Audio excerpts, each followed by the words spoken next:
1. Vincent is a waiter at coffee house.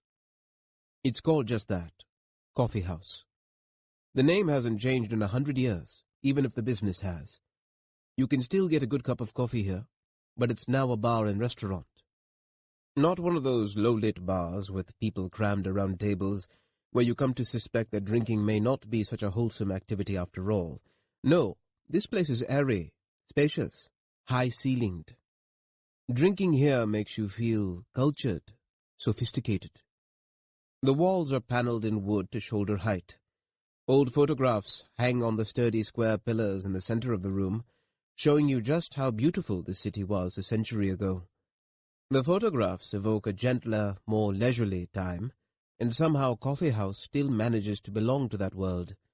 For instance, you can visit at 7 in the evening when it's busiest, order only a coffee, and occupy a table for 2 hours, and no one will object.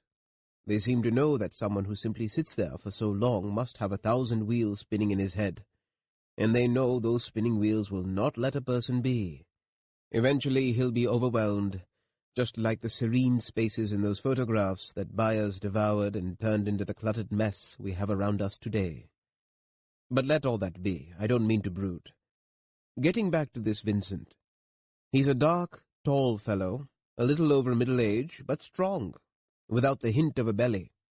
He wears a white uniform against which it's impossible not to notice an extravagant red cummerbund.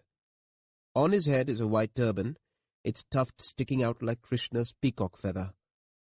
I can't help feeling, when Vincent is around, serving coffee, pouring beer at a practiced angle, betraying the faintest of smiles as a patron affectedly applies knife and fork to a cutlet, that he can take us all in with a single glance. By now I suspect he knows the regulars at Coffee House better than they know themselves. Once I came here when I was terribly agitated, and found myself saying out loud as he placed a cup of coffee in front of me, "What should I do, Vincent?" I was mortified and about to apologize when he answered thoughtfully, "Let it go, sir." I suppose it might have been a generic response, but something about his manner made me take his words seriously. It was soon after that interaction with Vincent that I abandoned Chitra and whatever there was between us. My life then took a turn that led to marriage. Now, let me not give the impression here that I believe in the supernatural. I don't. But then, neither do I go hunting for a rational basis for everything that happens. Today, I've been sitting in Coffee House longer than ever before. I'm desperate for a sign of some sort. Part of me longs to speak to Vincent, but I'm holding back. What if his words hint at the one thing I don't want to hear? It's afternoon. There are few people around. Directly in my line of sight is a young woman in a blue t-shirt, scribbling something in a notebook. She's at a table that looks onto the street outside. 2 books, a glass of water, and a coffee cup sit on the table in front of her. A lock of hair has drifted across her cheek as she writes. The girl is here at least 3 times a week at this hour. Sometimes a young man joins her for a coffee, and then they leave together. It's the same table where Chitra and I used to meet. Just as I begin to wonder if her friend will turn up today, I see him at the door. He takes the chair across from her. My gaze drifts away, then returns to their table with a jerk when I hear shouting. She's on her feet now, leaning across the table. One hand holds his collar, the other slaps him across the face. He's blurting explanations, forearms raised to fend her off. She releases his collar and throws one of her books at him, then the other, all the while screaming abuses that implicate all men. She pauses, eyes darting over the table in rage as if looking for something else to attack him with. He shoves his chair back and flees. She takes the glass of water in front of her and flings it at him. It misses and shatters against the wall. She's surprisingly calm after he's gone. She picks up the books and her bag.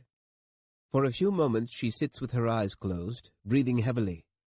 One of the boys sweeps up the broken glass. Coffee House has fallen silent as the few people present watch the scene unfold. Now the usual murmur resumes. On cue, as if this is all a play.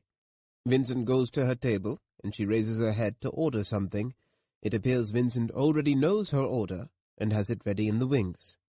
A gin and tonic appears on the table suspiciously quickly. I wave him over as he returns from her table. What happened? Someone else in his place might say the couple is breaking up, or speculate that the man has been unfaithful. He might even observe that this is the first time the young woman has ordered a drink here. Not our Vincent. He bends down and says, "Sir, one story, many sides." Had Vincent taken on a grand name and grown a long, shimmering beard, he'd have thousands of people falling at his feet. How different are the words of those exalted beings from his? Words, after all, are nothing by themselves. They burst into meaning only in the minds they've entered. If you think about it, even those held to be gods incarnate seldom speak of profound things. It's their day-to-day utterances that are imbued with sublime meanings. And who's to say the gods cannot take the form of a waiter when they choose to visit us? The truth is, I have no real reason to come to Coffee House. But who can admit to doing something for no reason in times like these, in a city as busy as this one? So I'll say, I come here for respite from domestic skirmishes. If all is peaceful at home, I can think up other reasons. In any case, visiting Coffee House has become a daily ritual. My wife, Anita, to whom I once laid out the case for Vincent's divinity, sometimes wryly says, "Did you visit your temple today?" Somehow my unvoiced appeals seem to be heard when I'm in Coffee House. There are times when the thought of being there enters my mind just before going to bed, and I pass the night in a dazed half-sleep, eager for morning to arrive. I come here, pick a table from which I can see the goings-on the road outside, and sit down. There are usually only a couple of people here at that time of the morning. Vincent brings me a strong coffee without my having to ask. I sit there and watch people pass by. In the cold of December they hurry past in sweaters and jackets. In summer they wear light, thin clothes, offering some skin to the sun.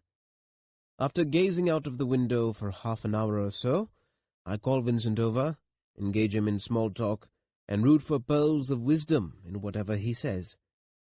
If the weather in my head is particularly bad, I might order a snack and prolong my conversation with Vincent. At times I'm tempted to unburden myself to him. But then, what's the point when he seems to know without being told?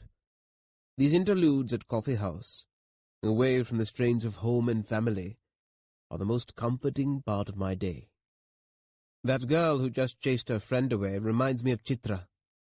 I wonder how often Chitra must have thrashed me like that in her thoughts. I'd slipped away from her without saying a word. Her pride would never allow her to come after me, of course. Not once in all this time has she tried to make contact. I used to join her on most afternoons, usually at that very table. She worked for a women's welfare organization, and would gradually grow incensed as she told me about her day. The things she said about men I took as applying to myself. I could only sit there, mute, feeling vaguely guilty.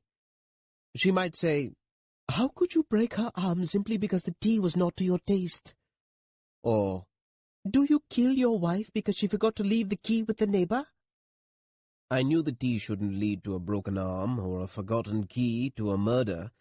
It wasn't about the tea or the key. The last strands of a relationship can snap from a single glance or a moment of silence. But how was I to explain this to her? There was no room for anything other than her anger. How, then, could there be tenderness between us? There was really nothing there, I suppose, certainly nothing physical. I never once held her hand, though I probably could have. When we had gotten to know each other, I believed we might draw closer, but we never did.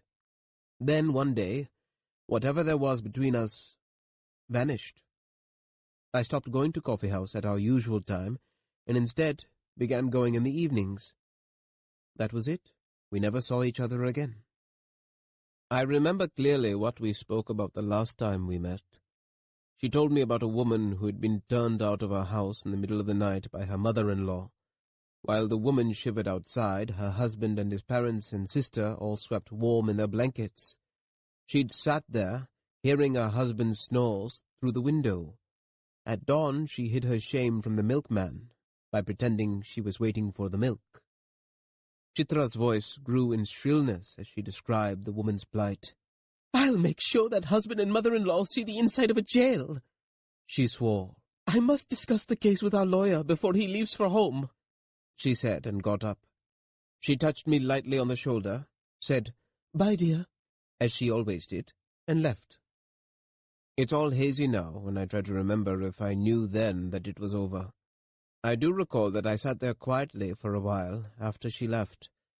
I didn't show up at our usual time the next day, or even after. Chitra may have asked Vincent about me, I don't know. She probably realized I was avoiding her, and never tried to get in touch.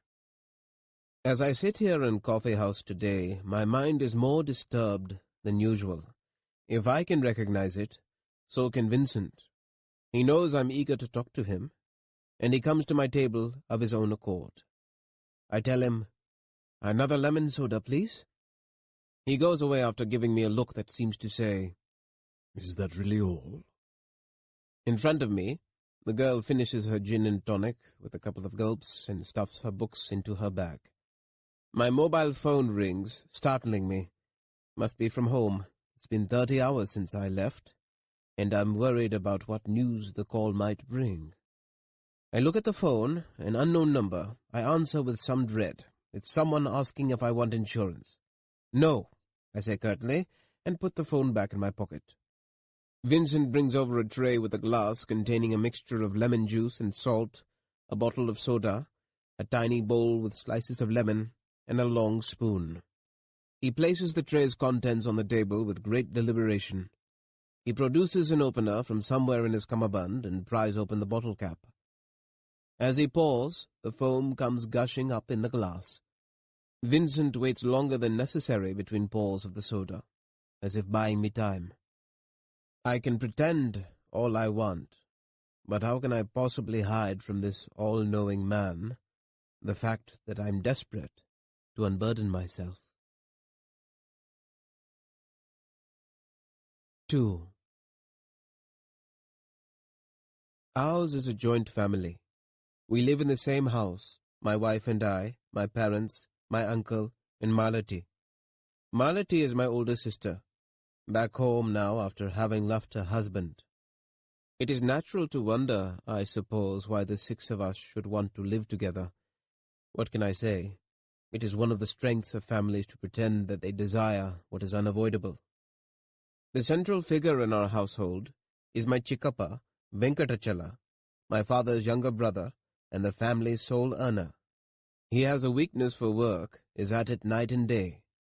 We're in the spice trade, owners of a firm called Sona Masale. It's a simple enough business. Order spices in bulk from Kerala, parcel them into small plastic packets in our warehouse, and sell these to grocers in the city. Chikkappa started the business, now our only source of income, and as a result he's regarded above everyone else in the house.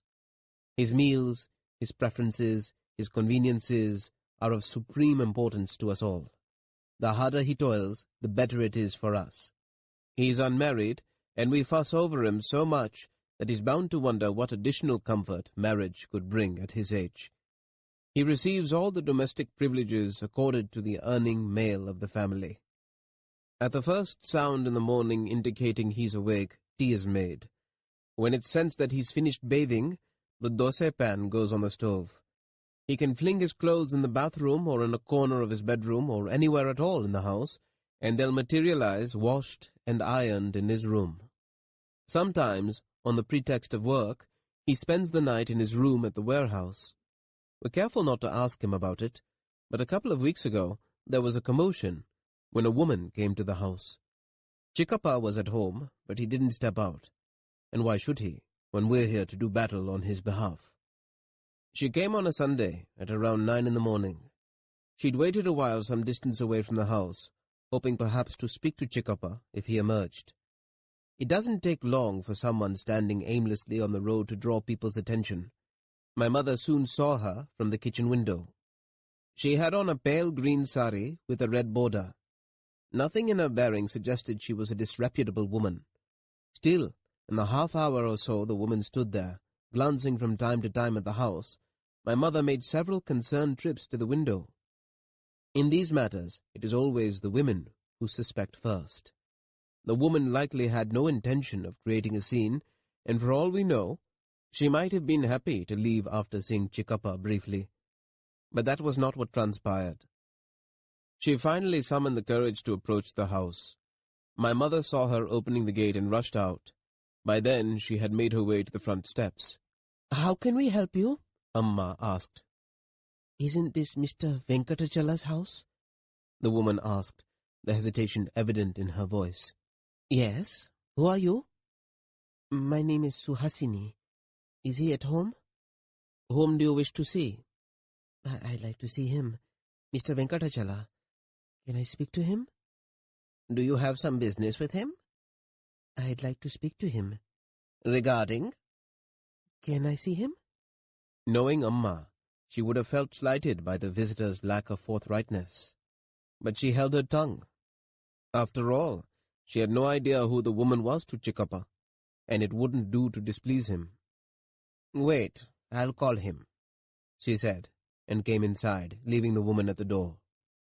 While this was happening, we, the three men of the house, were sitting at the dining table over our breakfasts, listening to the exchange at the door. Malati and Anita were in the kitchen, also within earshot. None of us acknowledged hearing anything. Amma entered the room and turned toward Chickappa. Before she could say a word, he began making signals to the effect that he wasn't home. This was all that Amma needed. She strode back outside. "He's not home," we heard her say. "But he is." "I said he's not home." "Will you please mention my name to him?" "How can I when he's not home?" "He's here. I know he is." "Am I lying to you then?" "I know he's inside. I saw him through the window. Please call him. I only want to speak to him." "In which language must I tell you? No means no. That's all. Now please leave." It was clear from Amma's voice that she was nearing the end of her patience. I was amazed she could stand so firmly behind a lie. "I will not leave without seeing him." Malati went to the door to join the fray. Unable to resist my curiosity, I followed her and stood leaning against the doorframe. Up close, the woman was attractive, slightly dark-complexioned. I could see a healed scar on her left temple and the odd grey hair amid the black. Her green sari had a fine brown pattern on it. In her hands was a small package wrapped in plastic. A black handbag hung on one shoulder. Amma was emboldened by Malati's arrival. "Eh?" she said, her voice now raised. "It's better you leave now. Do you want me to kick you out? Who do you think you are?" The woman was taken aback by Amma's aggression.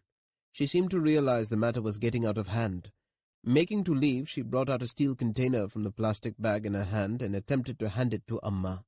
She said, "I brought this because he's fond of it. It's masoor dal curry. Please give it to him." "What is all this? Do you think we don't cook our own meals?" Amma was infuriated. She pushed the container back toward the woman. "It's not like that," she said, and tried to press the container into Amma's hands. Amma shrank back and it fell to the ground. The lid shot off to one side. The contents formed a thick puddle on the ground. The smell of garam masale wafted into the house. We all knew that Chickappa was fond of masoor dal curry. All of a sudden, the woman seemed crushed. She went down on her knees in front of the spilled curry, making helpless little noises. The liquid traced bright red trails along the ground, leaving behind dark clumps. The woman's affection for Chickappa was evident. There was an awkward silence. I suppose we were all a little flustered now, and wondering what he would do. The lull did not last. Amma burst into unprovoked invective. Get out, you whore!" she screamed. I walked back a few steps and glanced toward the dining room to see how Chickappa was taking it. He had abandoned his breakfast and retreated to his room. The woman had not abused us. She had not come here to pick a fight. We were thrown off balance by her love for one of us, and so we tore into her with such vengeance that she collapsed to the ground, sobbing. Amma and Malati called her a beggar, a whore, and it was clear from the disbelief on her face that she had never been spoken to in this manner. Perhaps she remained because she was certain that Chikappa would come to her aid. That must have been Amma's worst fear too, not that it stopped her. On that day I became convinced that it is the words of women that wound other women most deeply. I'd never imagined Malati and Amma to be capable of such cruelty. They were like dogs protecting their territory. All that woman had wanted was to see Chikappa once. But these two failed her with their words, and they kept at it as she sobbed, sitting there on the ground. Suddenly, she looked up through her tears as if searching the house behind us. She called out in a hoarse voice, "Venka, Venka, come outside! It's me, your Tuvi." There was silence once more. She had deployed her most powerful weapon. It was embarrassingly clear now that there had been something between them. Venka and Tuvi, those private, affectionate names, now out in the open. Would he acknowledge this part of his life? We waited. If he was going to respond to her cry, it would have been at once. Amma continued to stand firm, but I noticed her turn and glance into the house. When a few seconds passed without sound or movement from within, it became clear that Chikappa wouldn't be coming out. A strange, unexpressed fury radiated from the woman. Who knew how deep their relationship was? What mattered was that we had prevailed, and now all that remained was to bring the scene to an end.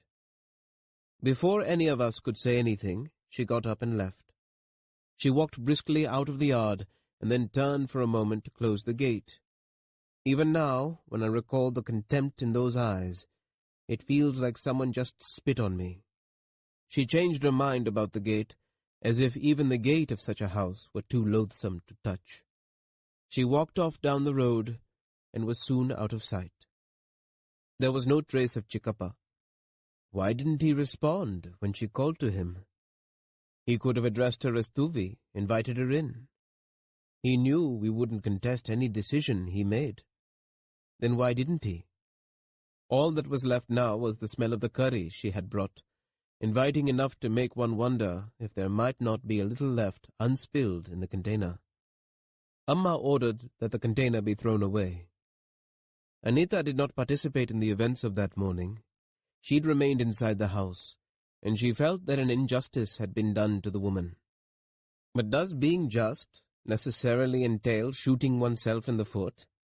Even in the flush of their victory, Amma and Malati noticed Anita's dissent. It's an unwritten rule that all members come to the family's aid when it is threatened. Anita had broken that rule. She should not have. Silence descended on the house. It was somehow rendered thicker by the lingering aroma of the woman's curry. Amma must have sensed that this was the sort of silence that, left unchallenged, could consume the family from within. She began to speak non-stop. With no one else in the mood to talk, she fell upon our maid, Sarasa. "Look, Sarasa, when you're buying a dosa pan, it's not enough just to inspect the upper surface. You should look at the base too. It too must have an even surface.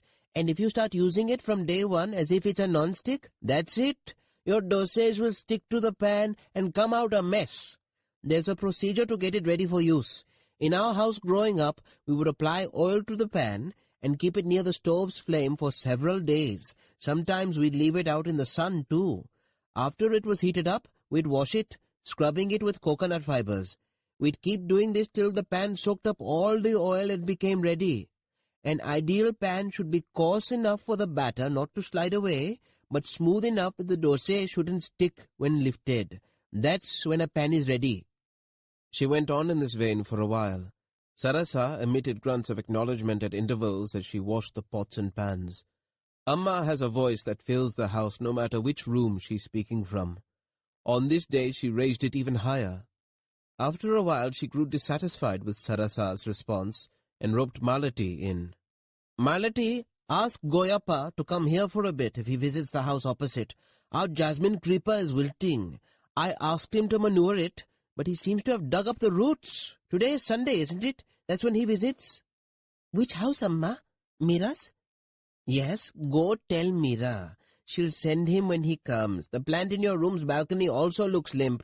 Bound to happen if it isn't kept in the sun." No one noticed when Appa got up and went to his room. I walked back to the table and, still standing, gobbled down the remaining piece of dosai on my plate. When I went to wash my hands, I noticed Anita glaring at me from the kitchen. Then she emerged, swept past me muttering under her breath, and rushed up the stairs to our room. I followed her, a little surprised. "I didn't abuse her," I pointed out. "It's enough for a man to simply stand there and watch. It's worse than shouting at her yourself. How could you all pounce on that woman without knowing a thing about her? Is it her fault alone? You should all be ashamed of yourselves.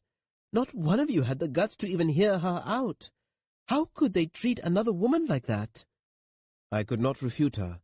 How was I to explain to her that Chikappa must be protected at all costs? She wouldn't understand. For that, she would need to have lived through those earlier days with us, when the whole family stuck together, walking like a single body across the tightrope of our circumstances. Without that reality behind her, it's all a matter of empty principle. 3. Second in the family after Chikappa is my father. He owns half of Sona Masale. Appa is a quiet man who lives in his own world, heading out somewhere like clockwork every morning and evening. If he dies without a will, his assets will be divided equally between me, my sister, and my mother. Our only fear now is that he might lose his mind with age and become ruinously entangled in some philanthropic enterprise. So we try to keep him in a good mood, making sure he doesn't lose his taste for food or develop other ascetic tendencies. We steer him clear of thoughts about the futility of life and so on. An unfortunate consequence of this is that we must endure his garrulity whenever he emerges from his shell. The same old stories, again and again. Who knows what pleasure he gains from reminding us of the days when we struggled to get by in this city on his tiny income. Appa enjoys our current prosperity with considerable hesitation, as if it were undeserved. He is given to quoting a proverb that says wealth shouldn't strike suddenly like a visitation, but instead grow gradually like a tree. It's as if all we now have is nothing to him, and that is the root of our unease. What if this man loses his head, writes a will asking for his assets to be poured down the drain of some noble cause, and dies? Those swayed by lofty ideals don't think twice about doing such things. Casting one's own family out on the street is an achievement to them. Appa used to be a salesman for a company dealing in tea leaves. His salary was barely enough for all of us to subsist in a city like Bangalore, but we managed to get by in a small rented house. We had enough to feed and clothe ourselves, so what if the clothes were sometimes old? And if we didn't always feast, neither can it be said that Malati and I ever went to bed hungry. He also managed to look after Chikappa like a son, and put him through his commerce degree. Appa's work began at 9 in the morning and went on until 8 in the evening. Every morning he would go to the company's warehouse and set off in a small truck carrying packets of tea leaves. He'd go to the market areas due for a visit that day and refresh stock in local shops. The cash he collected was tucked away in a bag that hung from his shoulder and across his chest. He developed the habit of running his thumb and index finger along the strap like a priest stroking his sacred thread. He was inordinately proud of being a salesman. "What do you think a salesman is?" he'd boast, especially when launching into stories about his prowess. How, for instance, he'd managed to sell to a shop whose shelves were already brimming with tea. He polished his shoes every morning and put on an ironed shirt. He'd leave home looking like an officer and return at night, wilted from the day's sun, his clothes rumpled. One glance at his scuffed, dusty shoes was enough to betray the nature of his day's work. After returning home, he'd have to finish the day's accounts. He would bathe, change into pajamas or an undershirt, have a cup of tea, and settle down to do another round of work. On long sheets of paper the company provided, he'd enter the quantities of tea and coffee powder sold that day, the corresponding sums collected and outstanding. He'd sit on a mat in the middle room, surrounded by papers, his receipt book on one side, his money bag on the other. If the figures didn't match, he'd go over them again and again until they gave in and agreed. "Not one paisa should go astray," was his refrain while doing this. After he was done with the forms, he'd bundle the day's cash collection, tie it with a piece of thread, and keep it under the altar. The next morning, he'd go to the bank, draw a demand draft for the amount, and send it to the company by registered post. With that ended the cycle of a day's work. Appa's work was the whole family's work. We all knew the brand names of the various tea packets he sold, even the company's code numbers for them. Some days, Malati and I would help him with the accounts. The long leaf of paper was called a stock sheet. Malati would hold a corner so the carbon paper beneath wouldn't shift, and I would race through the list of numbers. On a couple of occasions, I discovered mistakes in Appa's tallies. Sometimes he'd talk to Amma about the people in his company. The most frequently recurring character was his boss, the sales manager, or SM, as he always referred to him. We all read the letters and circulars that came from the company. They ended with "happy sales," and I recall wondering what that could possibly mean, how something as demanding as sales could ever be happy. Every year, he would take off for a day or two to another city for a sales conference and return with a gift from the company. Our house's alarm clock, iron, and suitcase all came this way. As the conference approached, he'd recount to Amma the speculation in the company about that year's gift. We once went nearly a year without replacing our pressure cooker because of an unfounded rumor about what would be given at the conference. Appa's salary seemed never to increase except for the odd year when sales happened to be good, and he brought home a slightly higher commission. He had commitments to meet. He had to run the house, pay for our education, and Chikappa's. As a result of these expenses, Amma never got any jewelry from him. She brought it up on occasion, but she knew that it simply wasn't possible on our income. As long as the house ran on Appa's earnings, his finances were known to us all. If we wanted new clothes, we knew exactly how much he could spare, and what cuts would have to be made elsewhere. The result was that we simply did not desire what we couldn't afford. When you have no choice, you have no discontent either. One evening, Appa did his accounts and found a discrepancy of 800 rupees. This had happened before, so none of us took much notice. Appa drank another cup of tea and tried again. But the numbers wouldn't tally, no matter how many times he redid the calculations. By 10 at night, we were all worried. He refused to come to dinner until he'd found the source of the error. "Serve the kids. I'll come in a while," he told Amma. Malati and I sat down to dinner. Chikappa joined us. Usually Chikappa didn't involve himself in Appa's work, but that day was different. He sat down with Appa as soon as he had finished eating, and they began to go over the numbers together. Appa would look at his receipts and read, 380, 805, 150, 16, 220, and Chikappa would go, as he ticked off the numbers on the sheet. The entire day's account was redone, the cash counted again. The discrepancy remained. Amma called Appa in for dinner. He went muttering into the kitchen. The power went out as he was eating. Amma lit 2 kerosene lamps. She placed one in front of Appa and the other in the living room for Chikappa, who was still trying to trace the missing money. In the kitchen, a thread of dark smoke rose from the lamp. Amma questioned Appa as he ate. "Where did you go today? Did someone who was supposed to pay not do so? Did you count the money properly?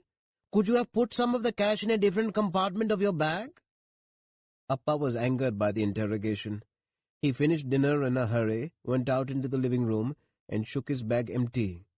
The lights came back on with a sudden glare. "I have never placed cash anywhere else. That's our Ramana sir's training. He'd say, cash would never be in your hand except while counting it. It should either be in the shop owner's hands or in your bag. Everything was in this compartment. Impossible for it to go anywhere." 800 rupees was an enormous sum for us. If he didn't turn up, Appa would have to make up the difference himself. Worse, the SM was due to visit in 2 days' time. If this isn't sorted out by then, I'm finished, Appa said. Malati and I slept in the middle room, which was also where Appa did his accounts each night. Malati fell asleep quickly. I lay awake and watched Appa, still frantic with worry, going through the receipts and cash yet again. I must do something to help him, I thought, just as sleep drew me away. I woke up a little before dawn. Appa and Chikkappa were still there amid strewn papers. I heard the sound of pots and pans from the kitchen. My feet had extended beyond my blankets and grown cold. I drew them in, searching for a warm spot. Who knew when Appa and Chikkappa had woken up, or if they had slept at all? They were hunched together and whispering so they wouldn't wake us up. Suddenly, Appa exclaimed, "That's it! You're right! I think that's it. Pull out yesterday's sheet." Chikkappa drew a long sheet of paper from a bundle, and they began to whisper again. Appa, who had been leaning over the sheet, relaxed and sat with his back resting against the wall. Chikkappa, too, looked up. There was a relieved smile on both their faces. "That's it. We've got it. 20 times 40, said Chikkappa. The 64 somehow appeared as 84. I looked it over yesterday but missed it. You've got it now, said Appa, beaming at his brother. I had never seen them like that, sitting so near each other, talking. Their relief must have radiated into the kitchen. Before long, Amma joined them. A moment I can never forget. Appa leaning against the wall, clapping Chikkappa on the thigh, and looking up to tell Amma, "He spotted it!" It was fleeting, but at no other point in my life have I felt so completely secure. "I'll make another round of tea," Amma said with visible excitement, and hurried into the kitchen. I sat up. I nudged Malati, who was sleeping on a mattress laid out perpendicular to mine. She was usually impossible to wake up in the morning. It took repeated attempts. On this day, however, she got up at once when I told her the news. There was a festive air in the house that made it feel like the morning of Deepavali. Breakfast was akki roti. It's a special dish in our house, made only rarely, and I can't recall another occasion when Amma had been as generous with the chutney. There was an ebullience to her moving about the house, to how she patted the rotis, even to the way she sat on the floor in front of the stove. It felt like we had all come together and averted a calamity. The four of us sat in the kitchen in a row on the floor, our plates in front of us, chatting, in no hurry as Amma made the hot rotis one by one. As each roti came, we'd tear it in four and quickly eat a piece each. By the time we were finished with breakfast, we had eaten much more than usual. Appa reminded us that the SM was visiting in 2 days and proceeded to imitate his way of speaking. The SM was in the habit of punctuating his speech with the phrase, "an important matter," but in his enunciation it became, "unimportant matter." Amma usually grew annoyed when Appa was being silly, and she'd say, "Enough now, stop it." Perhaps that was why the rest of us seldom responded to his jokes. On this day, though, she joined in as we all laughed at the SM. Malati couldn't bring herself to stop. She'd stifle her laughter, raise a piece of roti to her lips, and start laughing again. She even had to spit a morsel into her hand because she was unable to close her mouth. "First eat, then laugh," Amma scolded her, smiling all the while. I, too, joined Malati, laughing uncontrollably in solidarity. There was a closeness, beyond reason, in our kitchen that morning. This time the SM turned out to be visiting on what was truly an important matter. He did not bring good news for Appa.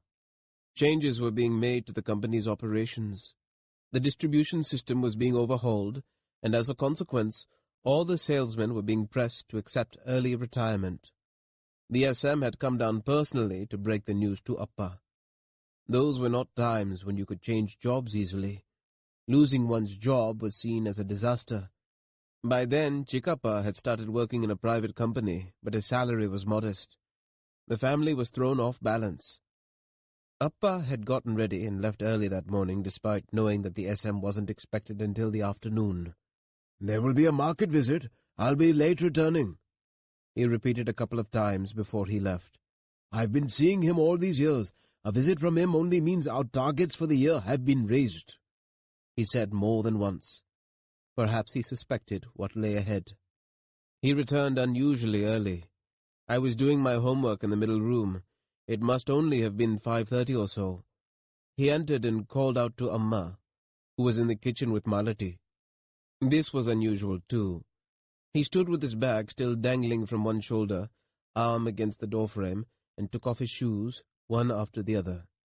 He came in wearing his socks, looked at me, dropped his bag listlessly on a chair, and went into the kitchen. A moment later I heard Amma's panicked voice say, "Oh my God!" I strained my ears but could not hear much. Malati soon emerged and told me what had happened. "Appa's job is gone. Seems he'll retire in 2 months. The SM was here to let him know." Malati and I knew this was bad news, but its full implications were beyond us.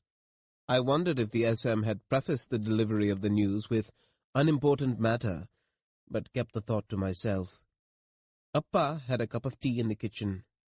Then he said, "I'll step out for a while," and left the house.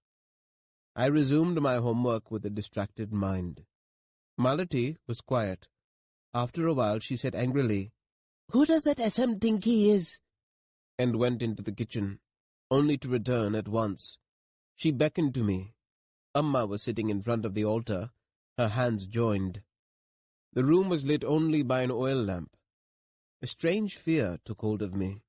I looked at Malati. She put a finger to her lips and led me out by the hand. We didn't eat until Appa returned. Come on, let's eat," he said as soon as he entered the house, trying to pretend that everything was normal. Amma served us in silence. Appa went on and on. "Do you know how much they must have spent on the Deepavali decorations in the market?" he asked, while the rest of us stared ahead blankly. He was not usually talkative at meals, and Amma looked crestfallen to see him babbling like this. He noticed and tried to soothe her. "This just means I've retired a little early. I can work elsewhere after 2 months. There'll also be the retirement fund." He turned to me and inquired about school, something he never did. "When are the mid-year exams?" he asked. I knew he was only making small talk, but I replied. I even volunteered information about the sports day. After all, we had to make time pass somehow until Chikkappa arrived. We abandoned all pretense when we heard the gate. Malati ran to open the door. Chikkappa must have realized something was wrong from the strange silence that greeted him. Tears welled up in Amma's eyes. Appa broke the news in as few words as possible. As if releasing all the pent-up anguish of the last few hours, Amma broke down. "He still had 8 years," she sobbed. "Don't you start now," Appa warned, but her weeping went up a level. Finally he changed tack. "Look here," he said. "He hasn't eaten yet. Are you going to just sit there bawling? Heat up the food and serve him." He set her to work, which calmed her somewhat. Amma lit the kerosene stove, not the gas. She had already begun to economize. "Don't ask me to use the gas from tomorrow," she said. "The sky won't fall if you wait 10 minutes for tea." Appa told her he still had 2 months to go. "That will give us time to get used to it," she said. When Malati and I finished dinner, we didn't leave the kitchen as we normally would. We sat there on the doorstep, side by side. Appa ate slowly, taking breaks in between morsels to tell Chikkappa details he hadn't mentioned to us. "This is not about me alone. Our whole distribution system is being outsourced. There won't be any more salesmen in the company. They'll all be asked to retire early." Chikkappa interrupted Appa's description of the new distribution system. "What do the union people say?" he asked. "Oh, they've been silent for a long time now. Their mouths have been stuffed with cash. There's no other way now. Just take the early retirement, get whatever money is being offered, and leave the company. We'll see what happens. I can always look for a job afterwards." "It's the same story everywhere," Chickappa said.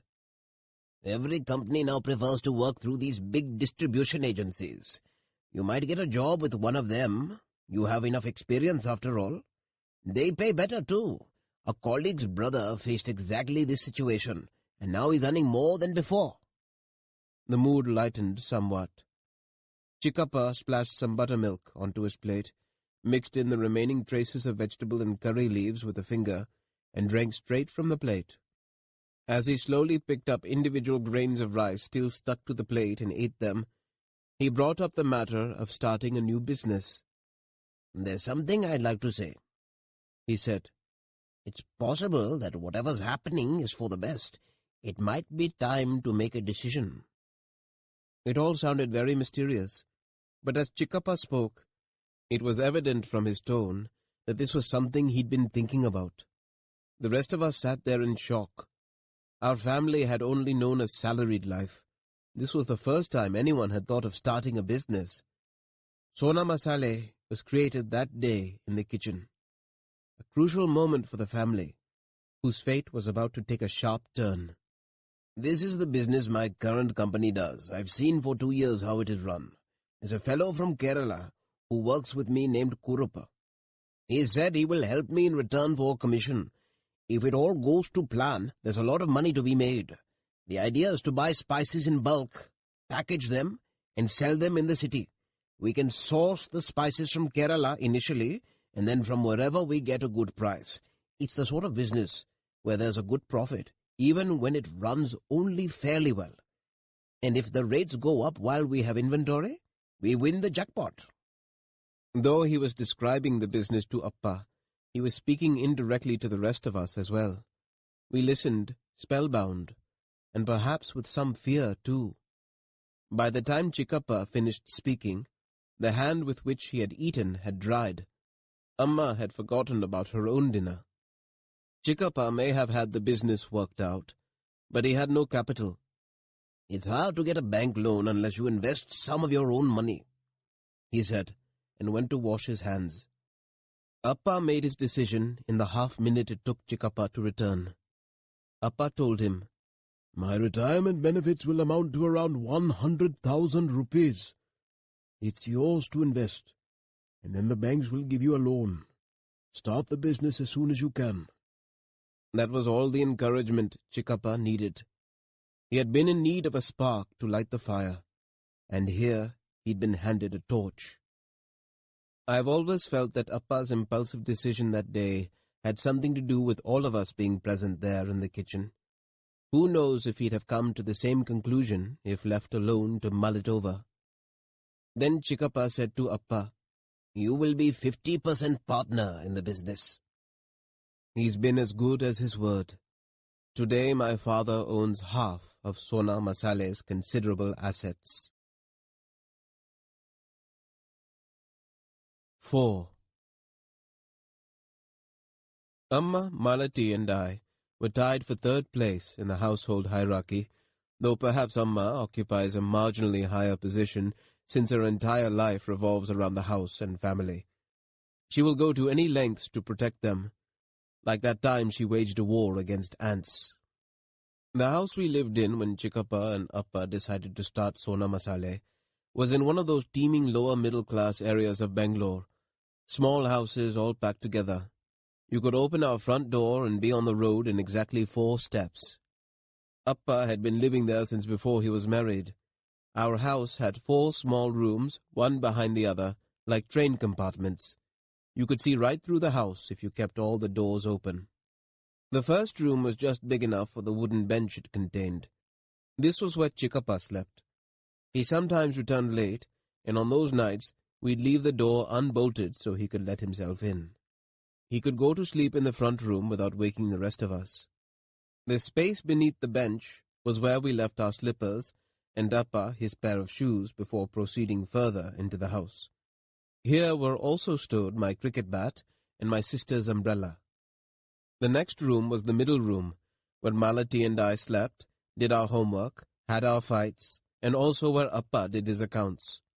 It was the center of our domestic life, and I suppose was the closest thing we had to a living room. The next room received almost no light. It had a puja altar in one corner and was used as a storeroom for grain and groceries. All our mattresses were stacked up there during the day, and Appa and Amma slept here at night. The room was a little damp, and the air made it feel different from the rest of the house. When the oil lamp in front of the altar went out, it would release a strand of dark smoke that filled the room with a sweet, sooty smell. I often put off pouring oil into the lamp so this would happen. Then came the kitchen, which was a little longer than the other rooms. It led to the bathroom, whose back door opened onto the tiniest of yards, and a toilet. To go at night meant walking through the whole house. No matter how careful one was, the creaking of all those doors was hard to subdue. When it grew loud enough to wake everyone at night, Amma knew she had to oil the hinges. The house had windows on both sides, but those on the right side looked over a drain and so were almost never opened. The windows on the other side allowed the smell of our neighbors' cooking to invade the house. They seemed to use great quantities of garlic, and the smell often overwhelmed us, disgusted Amma in particular. But during the day these windows had to be kept open so we could have some light. As soon as it was dusk, Amma would rush through the house, shutting them. There was hardly any furniture. The size of our rooms accommodated very little.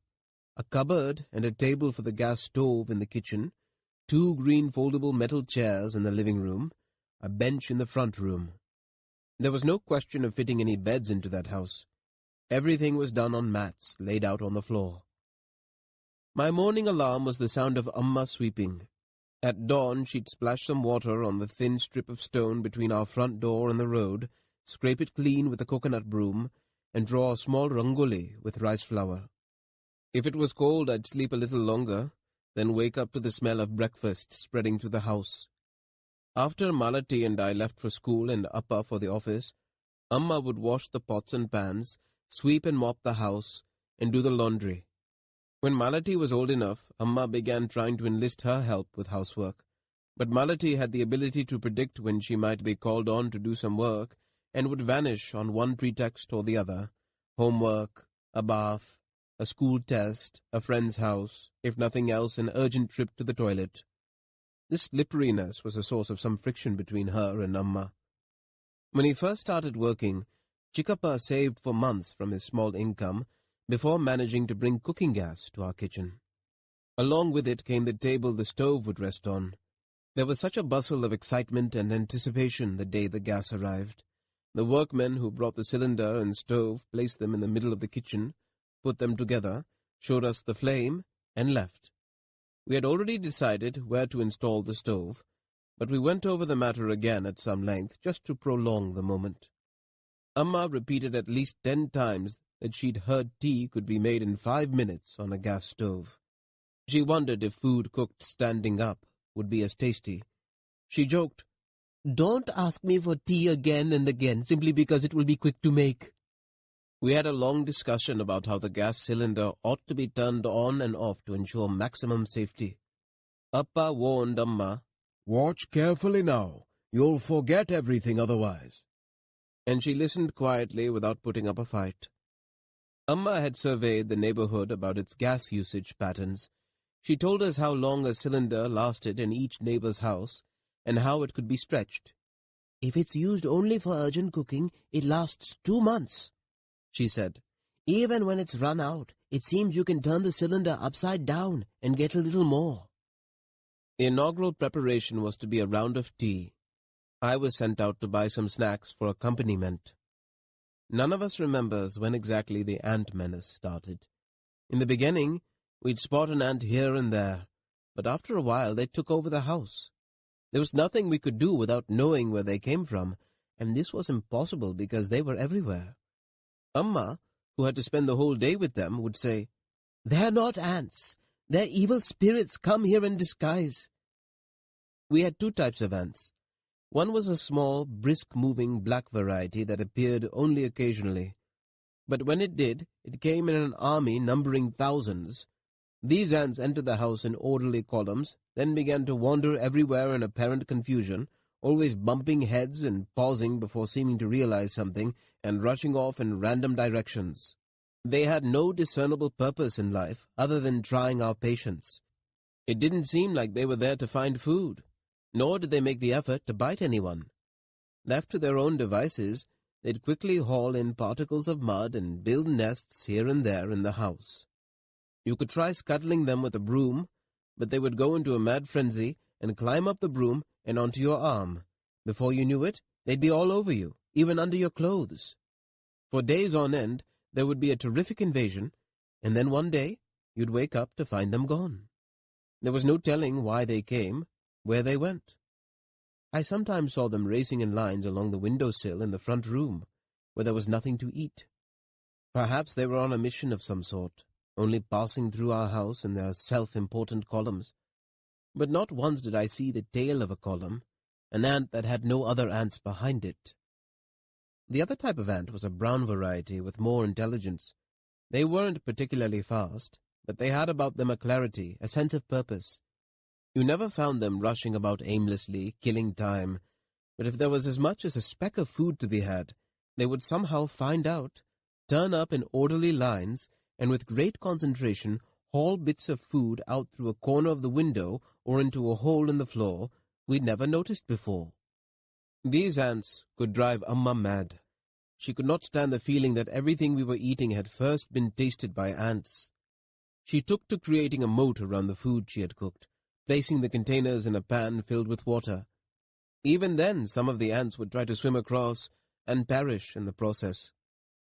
Any carelessness on our part, a box with a lid that wasn't shut tight, a serving spoon lying unwashed, immediately came to the attention of these ants. If a single grain of rice dropped outside a plate, you would see ants deliberating its transportation before you rose from your meal. If one of us brought a snack out to the middle room, ants would carry away crumbs we hadn't even realized we'd dropped. They'd gather around rings left by teacups on the floor. A mortar used to make chutney and washed a little too casually? Ants. Coconut grated and shell left lying around for a minute?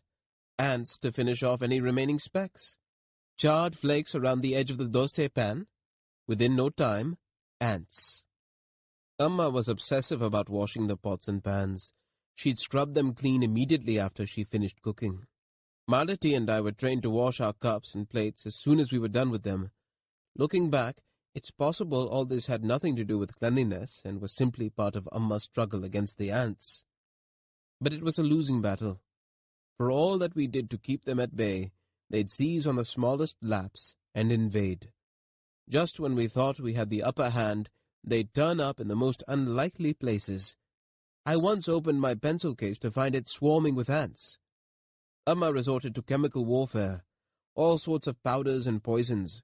She made a dough from flour and gamexane powder and sealed cavities behind which the ants were suspected of having their hideouts. Whether this killed any ants or not, it at least prevented Amma from feeling entirely powerless. The rest of us, too, were hardened by strife. It became a reflex to reach out and squash a stray passing ant. We'd flatten them with our hands or feet or books wherever we saw them. On someone's advice, Amma started treating the house with neem smoke. An old tin box was reserved for the purpose.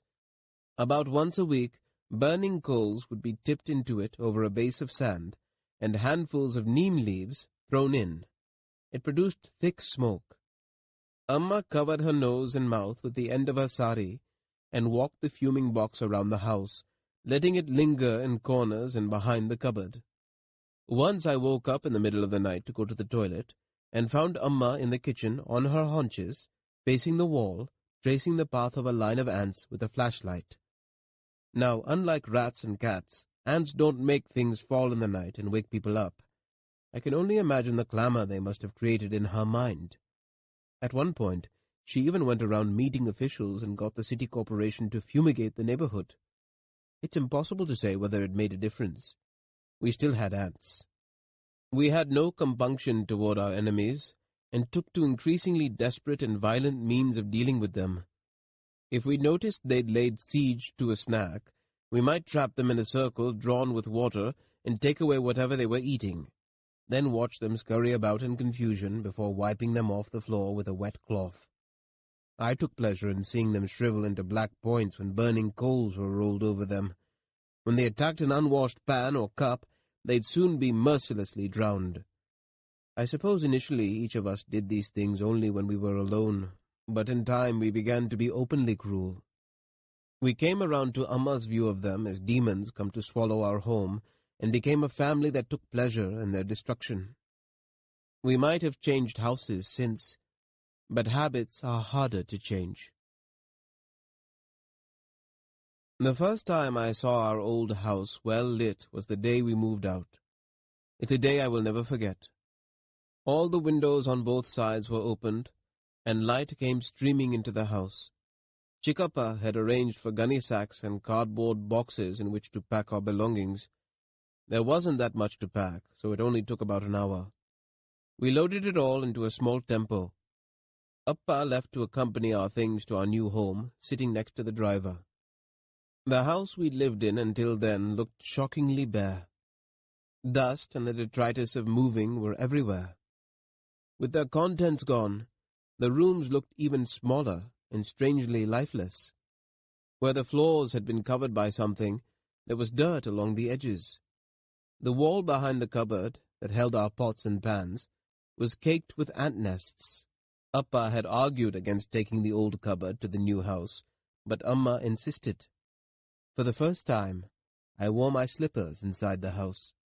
The crack in the wall of the middle room now seemed enormous. I'd had no idea our walls were so dirty. There were bits of paper lying about, dirt, dust on the tops of windows, a bright rectangle on the wall where we had hung the calendar, indentations where the backs of chairs had pressed into the wall, purposeless nails, a piece of paper soaked in oil, the smell of the kitchen. These scraps were the only remaining markers of our home. We were leaving something behind, though I couldn't say what. Amma must have felt something similar. For no good reason, she swept the house before we left. Saying goodbye to the neighbors was a moment of both pride and worry. Our newfound prosperity was common knowledge in the neighborhood.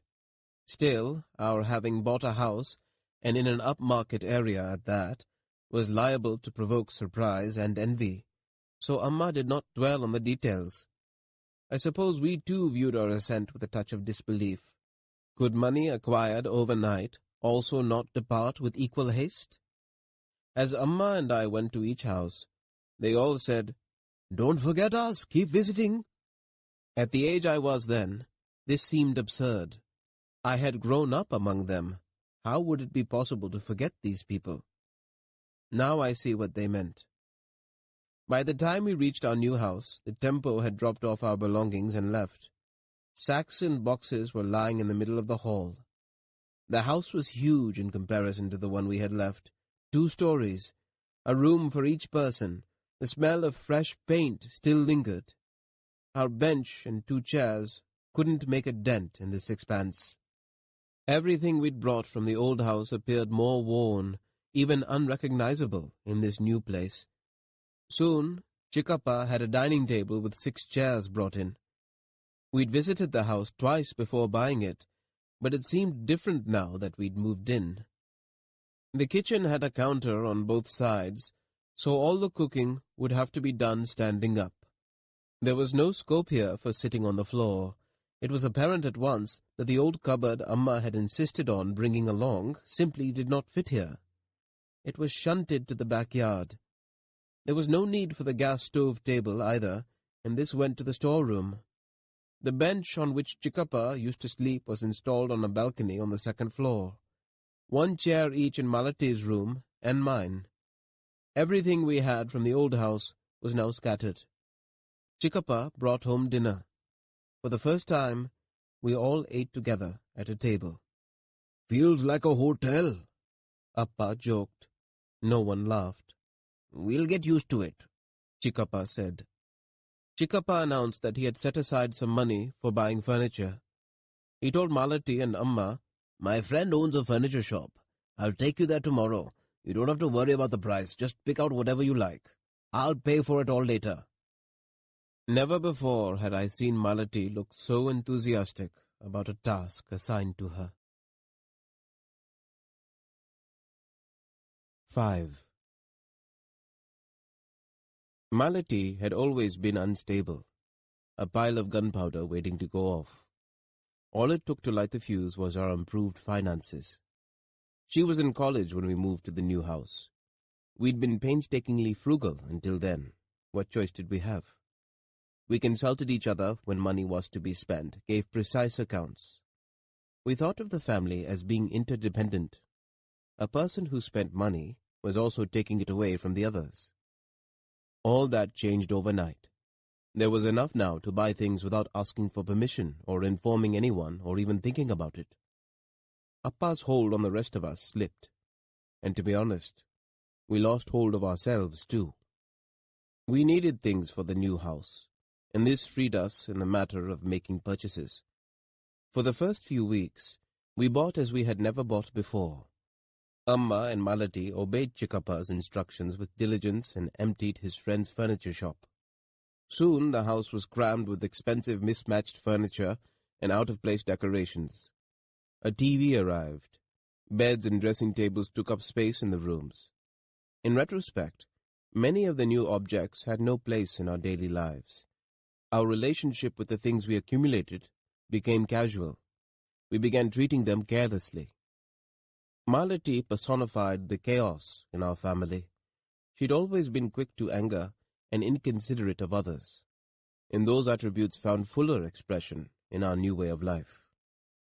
Her restlessness revealed itself in the harsh tone she took with others, and in violating the household's unwritten rules. She was the first in the family to start eating out whenever she felt like it. Then she'd pick at her food at home, which would lead to a tussle between her and Amma.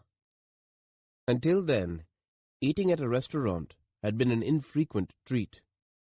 Every fortnight or so, we would all go out for tiffin on a Sunday afternoon. Appa was in the habit of taking a nap after lunch on Sundays, and on the appointed day, we'd wait impatiently for him to wake up, Malati growing increasingly desperate for her masale dosa. The budget was fixed. It bought a masale dosa for each of us and a single coffee shared between Appa and Amma. Sometimes one of us would ask for another snack. Then Appa wouldn't feel like a coffee. You only had to see the plates off which Malati and I had eaten to know what we thought of the food. Not a trace remained, even the chutney licked clean. It wasn't easy to confront Malati. You'd have to listen to 10 words for each one you spoke. Amma asked Malati once with some hesitation if she had eaten out. "Yes, Amma, I ate out," she said loudly. "I ate till I was full, and then I drank coffee too. What about it?" If anyone asked Malati where she'd been, she would give it back to them. "Do I ask you where you go? Why is it that everyone only asks me? Don't you trust me?" There was no one in the house who could stand up to Malati in a battle of words. Rather, there was no one until Anita joined the household. It's true what they say. It's not we who control money. It's the money that controls us. When there's only a little, it behaves meekly. When it grows, it becomes brash and has its way with us. Money had swept us up and flung us in the midst of a whirlwind. We spent helplessly on Malati's wedding. No one asked us to. We simply didn't know how to stop. The main actors in that month-long orgy of lavishness were Amma and Malati. I don't think even they knew what they wanted. They'd set out every morning to shop, and when they were at home, they spoke of nothing but saris and jewelry. The most expensive wedding hall we could find was booked. The caterer was dumbstruck by the number of dishes he was asked to serve. He would come to inquire about the menu, and when he gave options of chiroti, holige, jalebi, penny for the sweet, they'd say yes to all. He had only to mention a vegetable for them to say, "All right, add that one too." On the wedding day, after the ceremonies were over and the guests had been served, we all sat down to eat in the last round. Amma was weighed down in gold, beaming as she accepted compliments about the food. The couple was having their photo taken as they fed each other. Appa was sitting at the end of the table, looking dazedly at the plantain leaf crammed with food in front of him. Perhaps it is not right to conflate Malati's short-lived marriage with the wedding expenses or our family's wealth. But I can't help wondering if she would have given up as easily if Appa had still been a salesman. Maybe she had gotten used to having whatever she wanted, and it diminished her capacity for making the inevitable compromises that accompany marriage. Her husband Vikram was not a bad man. He ran the family business, a large sari shop, and worked from morning to dinner time. He was free only on Sundays, but Malati expected him to spend more time with her. Initially, they had small fights, after which she'd come home in a huff. "He doesn't care," she'd say. "He would die for that shop of his." Perhaps her vision of an ideal life lacked room for hard work. Vikram, too, was helpless, having no source of income other than the shop. Her breaks from her husband's house began to grow longer and longer. In less than 2 years, she announced she wanted to leave him. Appa, Amma, and I went with her to Vikram's house to see if a reconciliation was possible. We went on a Sunday afternoon around 4. It had been cloudy all day. By then, Malati had not lived there for 3 months. They received us in their large hall, where Vikram and his father engaged us in inconsequential talk. Malati was in the kitchen with her mother-in-law. I suppose we, all 4 men in the hall, were struggling to get to the point. We didn't have to. Just then there was a crashing noise from the kitchen. Malati stormed into the hall. Her mother-in-law, who was arthritic, limped out behind her, looking distraught. "Look what she has done," she said. "She's broken the whole tea set. It was such a good one." She was panting with rage and exertion. "Tell them what you said first," said Malati, with a familiar curtness. "What did I say wrong?" her mother-in-law asked.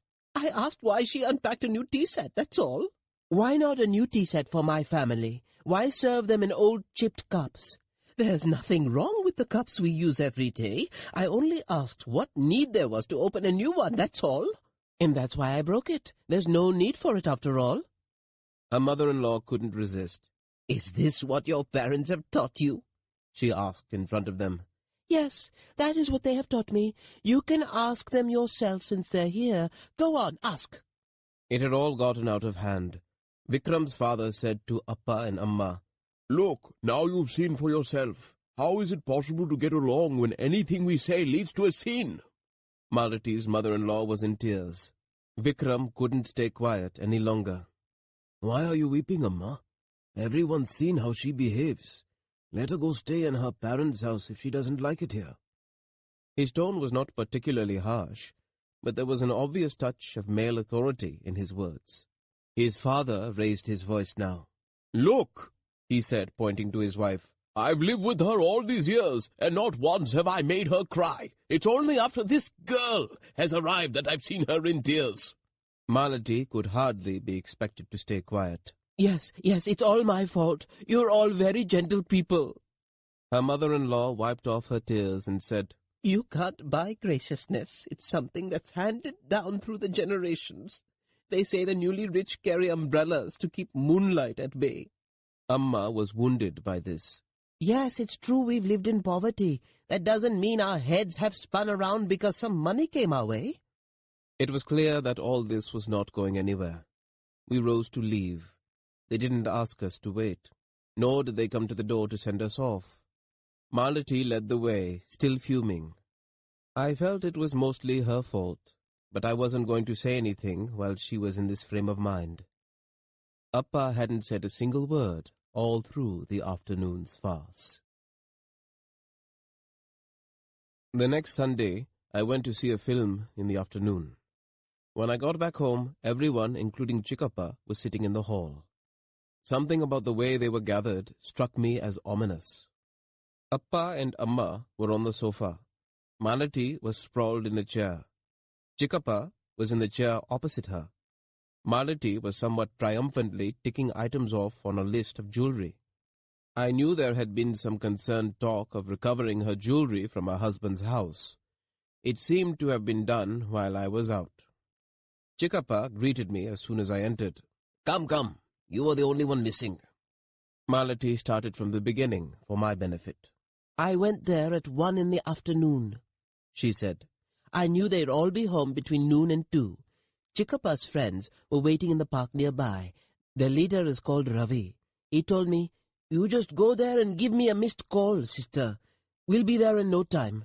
I went there and rang the doorbell. My mother-in-law opened the door. She refused to let me enter. 'If you don't let me in, I'll scream and make sure all the neighbors know what you're doing,' I told her. She said, 'Go ahead. I'm tired of your antics.' I quickly called Ravi from my mobile. He and his friends were there in no time, 6 of them, hefty men. My mother-in-law was scared. 'Who are these people?' she asked me. 'Just my uncle's friends,' I told her. 'Are you trying to scare us?' she asked. Just then Ravi pushed her aside and entered the house. Vikram and his father emerged from within. 'What's all this? Who are these people?' Vikram shouted, looking at me. 'I'm going to call the police,' he said. And then, you know what? Ravi simply stepped up to him and gave him a sharp slap. You should have been there. Vikram was so scared. 'Please, sir, don't hurt me, please,' he started saying. I wanted to laugh. He was actually calling Ravi sir. I told Vikram, 'Look here, I've just come to take my jewelry. I only want what belongs to me. You can keep whatever your parents gave me.' He didn't say anything. 'What? Did you hear what she said?' Ravi asked, taking out a long knife and placing it on the table. One of Ravi's guys shut and bolted the front door from inside. I went into the bedroom. The keys to my almirah were still where I remembered them. My gold was all in one box, lying there since the wedding. I brought it out with me. I took my thali and my bangles they had given me and threw them at my mother-in-law's feet. You should have seen their faces. Vikram's father was sitting mute in a chair. Ravi was speaking to Vikram in a low voice. Every time I heard Vikram calling him sir, I had to stifle my laughter. I opened the box in front of him before leaving. 'I've only taken what is mine. See for yourself,' I said. He didn't look. He didn't say a word. I left. Ravi called some time before you got here. He said they sat there for a while after I left and even had my mother-in-law make tea for them. He's warned them that the matter better end here, peacefully." Chikappa was sitting in his chair, looking very pleased with what Malati was reporting. Amma didn't approve of the phone call. "Was it so important to report that they had tea?" she asked. Appa didn't seem happy with the day's events.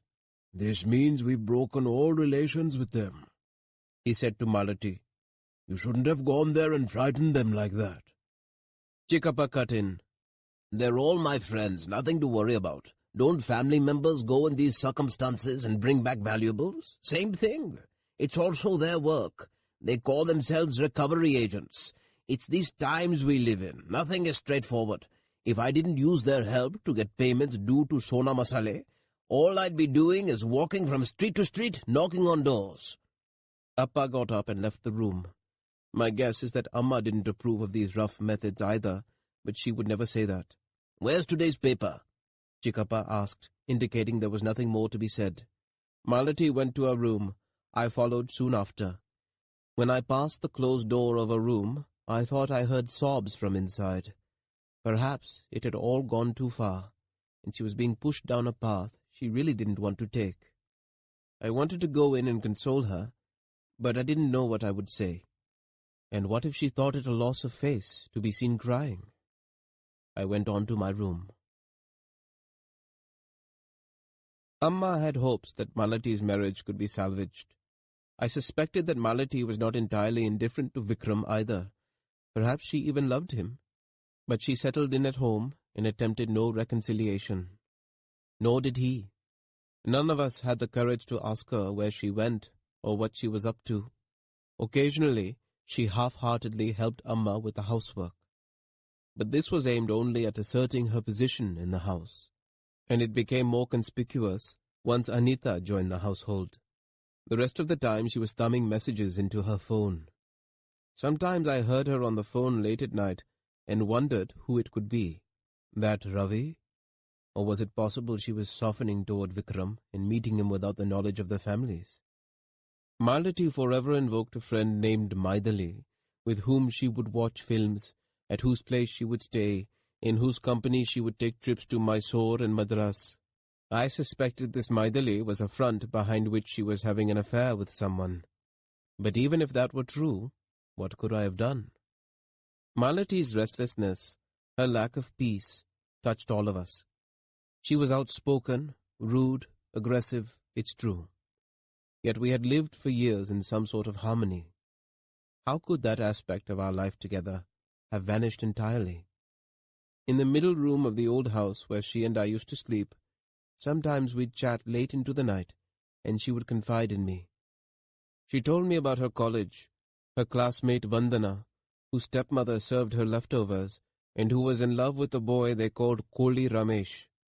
It was Malati who carried letters between them. In the new house, we were locked in the cells of individual rooms, and there was no opportunity to exchange casual confidences. Lying alone in my room, I sometimes wondered if Malati's happiness would have been better served had Sona Masale not existed at all. It isn't easy for a woman to leave her husband and live in a mother's house. In our case, the trouble was not so much the people who lived there. We were ultimately on Malati's side after all.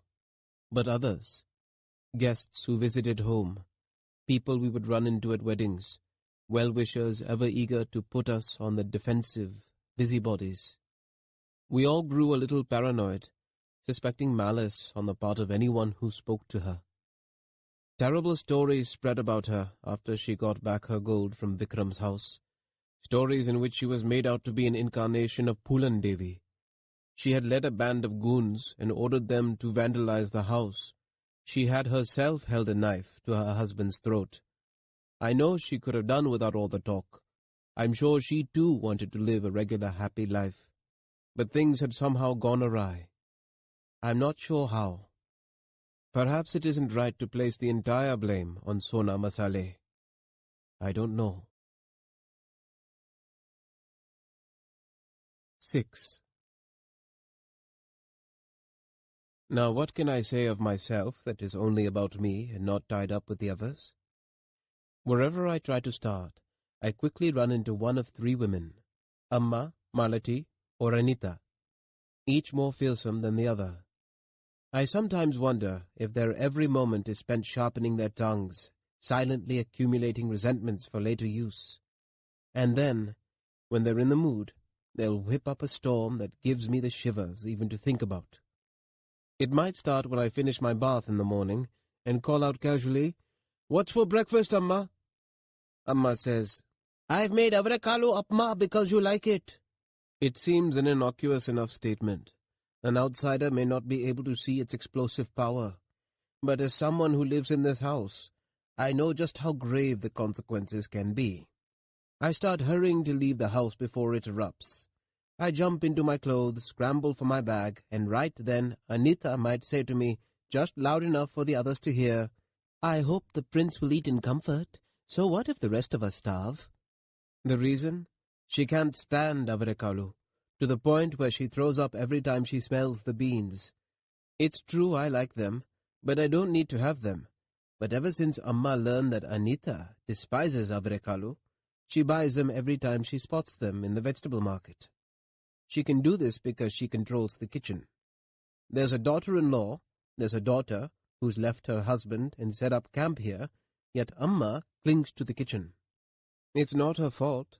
It's all she knows. In any case, Anita doesn't like to cook. It's not that she can't, she doesn't want to. Then there's Malati, about whom Anita often says, "If she wasn't like this, the situation in our house would have been so much better." I wouldn't dare agree even in private, but I know in my heart that she's right. Even if Anita's jibe about princes and so on is made to me, it is directed at Amma.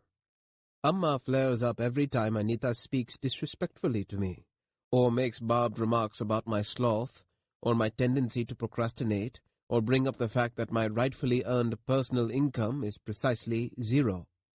It's also Anita's often repeated allegation that this last fact was not properly revealed to her before our marriage. These 3 address each other indirectly. That is the prelude, the shot fired in the air to challenge an adversary to battle. The idea is to inquire if the enemy is prepared and willing to fight. If there's enthusiasm on the other side, a reply is heard. That too is aimed at no one in particular. Or, since this house is crawling with cooks, each member of the family can be served a different dish, says Amma.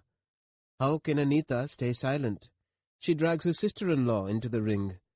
The house is turned into a shelter. This is what happens when all sorts are taken in. People should live in their own houses. This, of course, is a reference to Malati. Malati might wait to see if Amma comes to her defense. If not, she's perfectly capable of holding her own. Why just a shelter? It'll soon be a brothel. When the men in the house aren't firm, the women will stand at the windows. This particular arrow from Malati is aimed jointly at Anita and me. It's a canard built on Anita being friends with a man in the neighborhood. They were at school together in her town and happened to meet again here. I'm certain there's nothing between them, of course, but it turns out that both Malati and Anita find it unbearable that I'm not in the least a suspicious husband. Anyway, at this stage of the conflict, Anita can rope my father in as well. It takes some talent even to joke. Mindless babbling doesn't make anyone laugh. But then, these things are in one's blood, perhaps. That might sound like a tame comeback, but the sword of insult seldom cuts on the surface. No, it lacerates from within and leaves wounds that reopen with remembrance. Anita's remark is a savage mockery of Appa.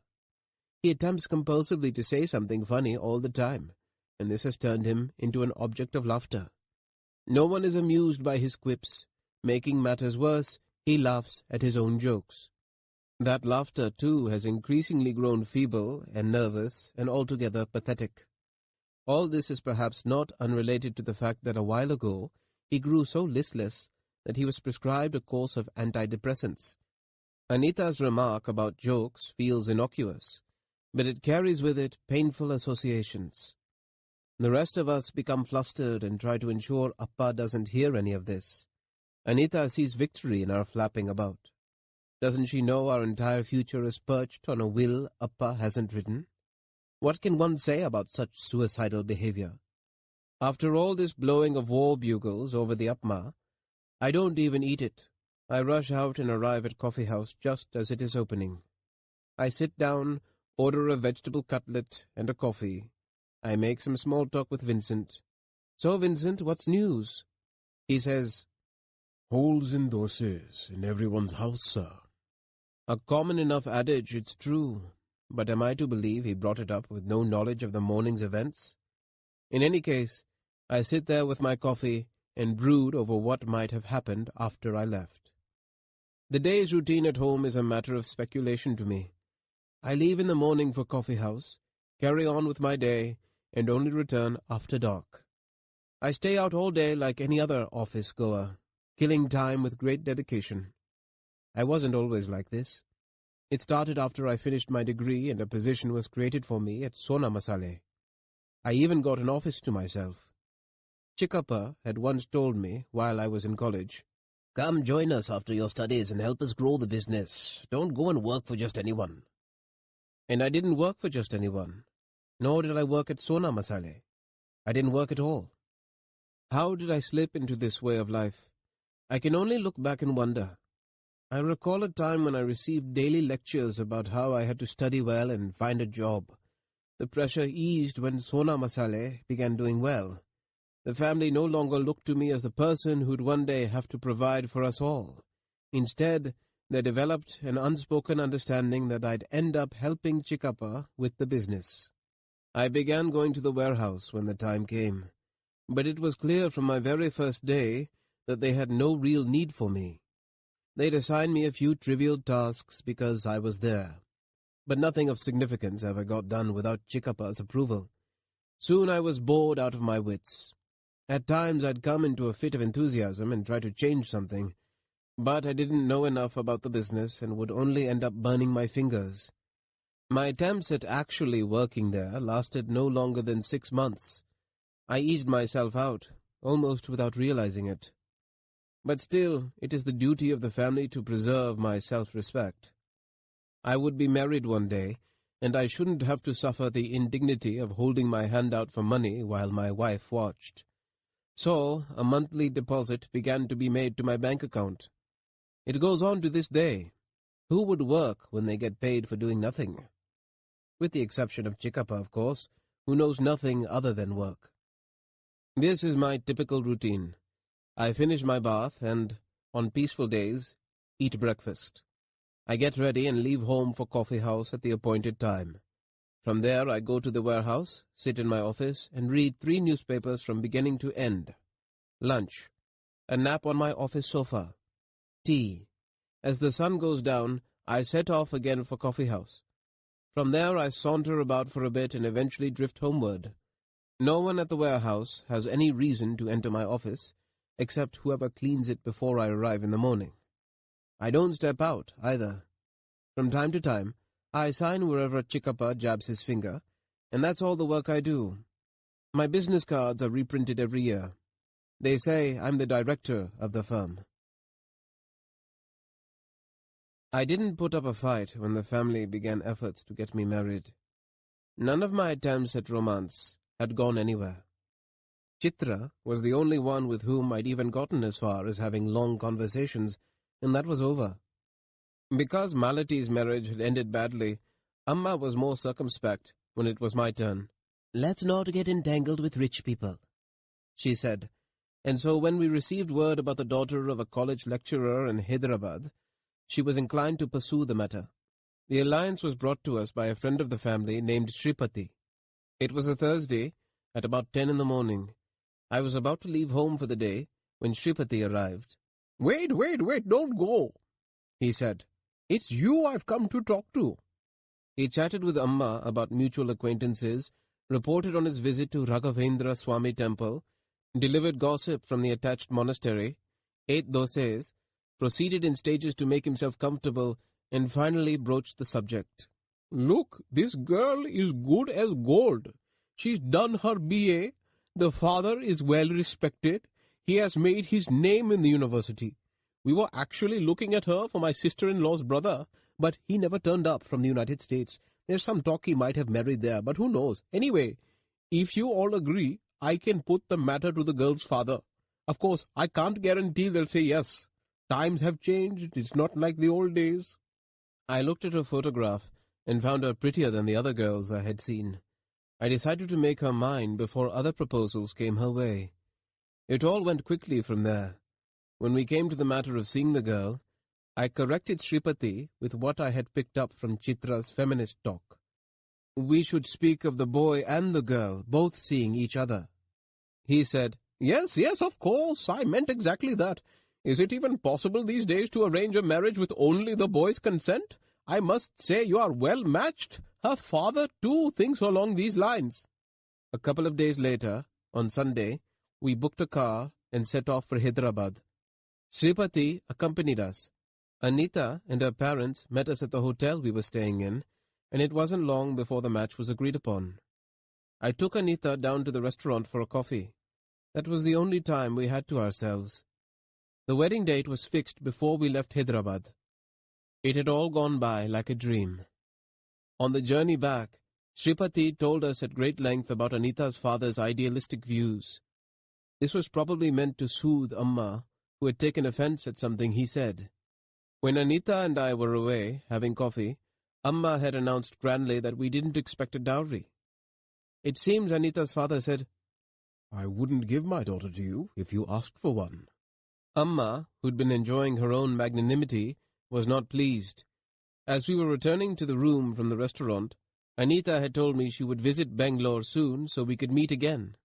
But her father had a heart attack shortly thereafter, and she couldn't leave Hyderabad. We next met at our wedding. I did call her on the phone before that, though. "When are you coming here?" I would ask, trying to sound flirtatious. I wanted her to say, "Now," but received only a matter-of-fact, "The day before the wedding." I'd persist, "Come right now." "Don't be silly," she'd say, dousing my ardor with cold water. I couldn't help wondering at times if she was truly enthusiastic about the marriage. Our wedding day was a momentous one for me.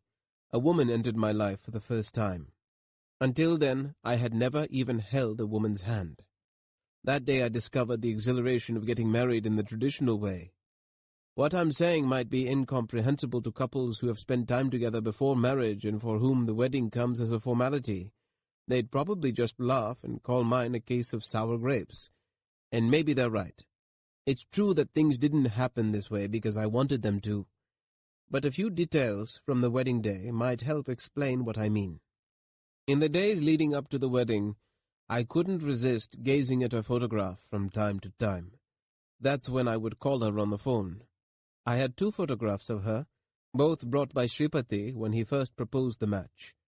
One of them showed her standing in a pink sari. Somewhat curly hair, thick eyebrows, broad shoulders. She seemed to be glowering at the camera, but there was something hypnotic about those wide eyes. I found it hard to look away. She was in profile in the other photo, wearing a salwar kameez, looking out a window. She held a window bar with one hand. Her face glowed with light. This photo drove me wild. That slightly upturned nose, the swell of her breasts discernible through the fabric of her dupatta. I suppose Chitra was right when she said men were incapable of seeing beyond the bodies of women. On our wedding day, Anita looked more beautiful than I'd been able to imagine her. She carried herself with poise. Her thick braid hung down to her waist. She was wearing lipstick. The first chance I got, I stole a sideward glance at the blouse under her dark blue sari. We had few opportunities to speak during the wedding ceremony, which we used to say things like, "So much smoke." "Who's that teasing you? A classmate?" There was a strange charm even in exchanging inanities. The ceremony required me to hold her hand at times, or touch her arm with my index finger, and these brief moments of contact caused an immense thrill. When it was time to tie the tali around her neck, I leaned in close and a whiff of fragrance went straight to my head. The scent of flowers and her close presence were almost too much. For a brief instant I felt unsteady on my feet. She stood there with her head bowed. Flecks of turmeric dotted the down on her cheek, my fingers brushing the back of her neck. I tied the knot. At lunch, when we had to feed each other sweets, the tips of my fingers touched her lower lip for a moment. The jolt this produced took a while to subside. I was still helpless when she brought a piece of jalebi to my mouth. I seized her hand and pretended to bite off her fingers. A few girls nearby went, "Oh, so sweet," and I felt embarrassed by my own antics. The wedding photographer, hankering for such moments, made me feed her again. While we were at lunch, a large group from Anita's side came up to us and introduced themselves one by one. Then, in the afternoon, an army of elders from both sides took turns sitting on a chair so we could fall at their feet and seek blessings. In the evening we went home exhausted. Fortunately, the more annoying relatives didn't follow us home. We could have dinner in peace and retire to our room upstairs. I had on a white cotton kurta, bought specially for the night. My mind swirled with the possibilities that lay ahead as we made our way to the room. I found it hard to even look at her. I tried to act casual as I closed the door behind us, but slid the bolt in slowly so the others in the house wouldn't notice. When I turned around, she was standing by the bed. The light switch was next to the door, and I turned it off. The room was now faintly lit by the haze from the street lamp outside. I walked up to her. I took a step closer. I could smell her scent now. I didn't know what to do next, and I paused for a moment. Then I raised my right hand and placed it on her shoulder. One thing alone gave me the courage to touch her. We were married now. My hand lowered itself along her arm and stopped at her elbow. My left hand went to her waist and drew her closer. She moved toward me as well, and we embraced. Her touch, her smell, the fragrance from the flowers she was wearing, the press of her chest on mine, her lips against my neck. That single moment's intensity hasn't been matched in my life before or since. A woman I didn't know had chosen to accept me, in body and mind. Perhaps it is this instant that forms the basis of traditional marriage. A complete stranger is suddenly mine. And then I am hers too. I must offer her my all. I want her to wield her power over me as an acknowledgement of my love. The rush of these feelings all at once is too much to describe. Language communicates in terms of what is already known. It chokes up when asked to deal with the entirely unprecedented. Similar feelings must have welled up in her too. Her face was buried in my chest, her arms tightening around me. I could feel the bangles on her arms pressing into my back. Through touch, through the giving, yielding closeness of our embrace, this unknown woman began to be known to me. I've often longed for a comparable experience, but there seems to be none. That sense of strangeness, surrender, dependence, compassion, entitlement, and 100 other sentiments bundled together cannot possibly be relived. I held her tighter still, then relaxed. I raised her face, and through her lips gained my first taste of her world. 3 days after the wedding, we left for Ooty for our honeymoon. A cliché, it is true, especially considering we were well off and could have gone anywhere. But Anita said she didn't particularly care where we went, and Ooty had been a prominent setting for my amorous imaginings since I was an adolescent. We might as well go there, I thought. We were to arrive early in the morning, but the bus broke down on the way, and it was noon before we checked into the hotel we had booked, a place called Green Valley.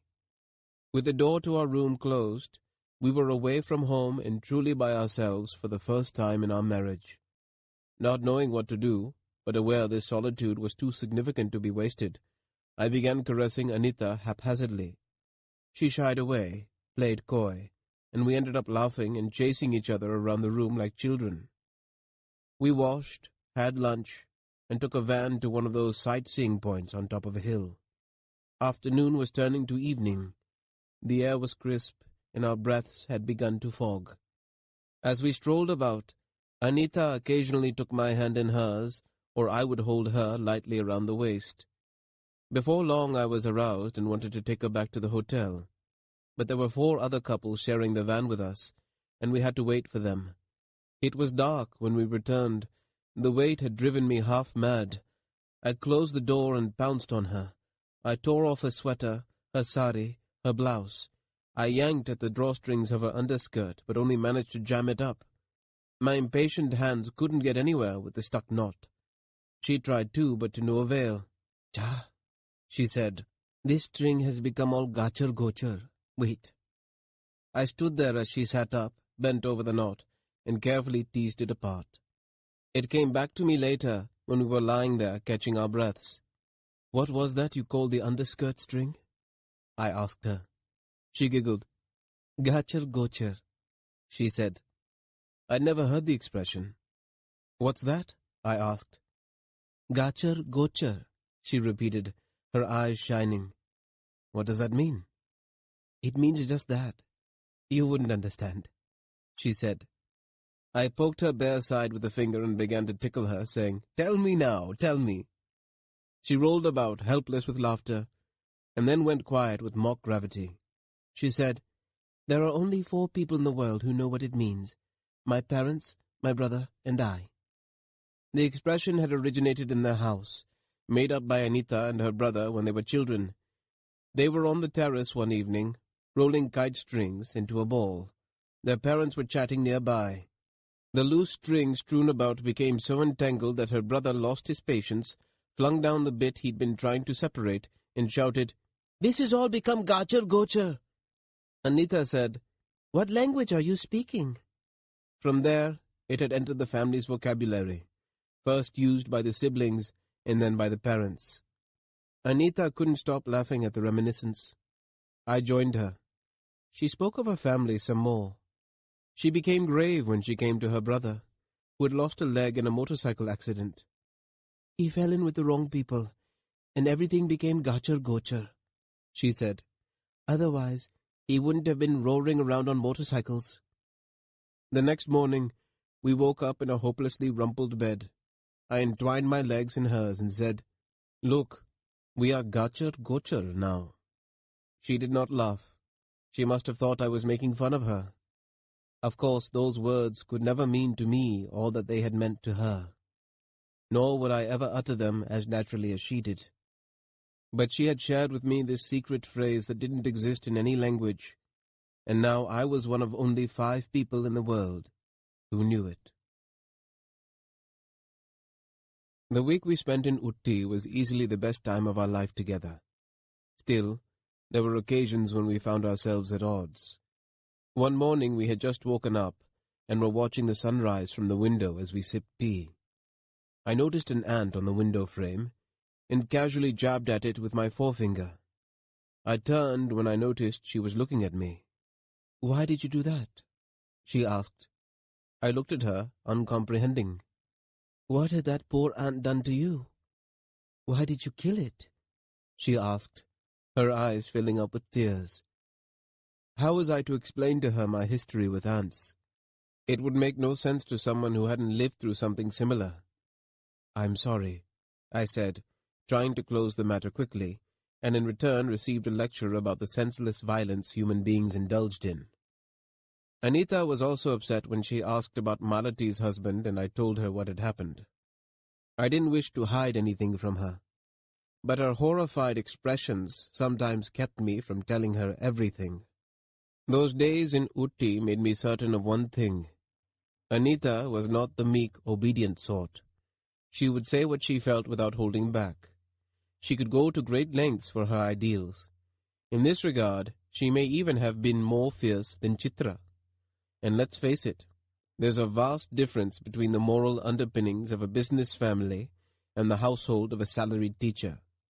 I feared right then that her presence in our home would be the cause of much turmoil.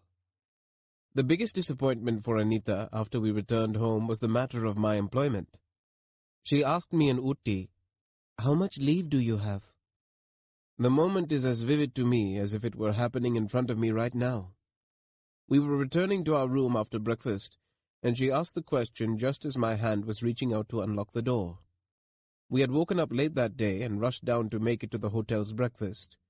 She had told me as we were eating, "This waking up late is unheard of in my house. Everyone is done with breakfast by 8, and Appa's lunchbox is ready too."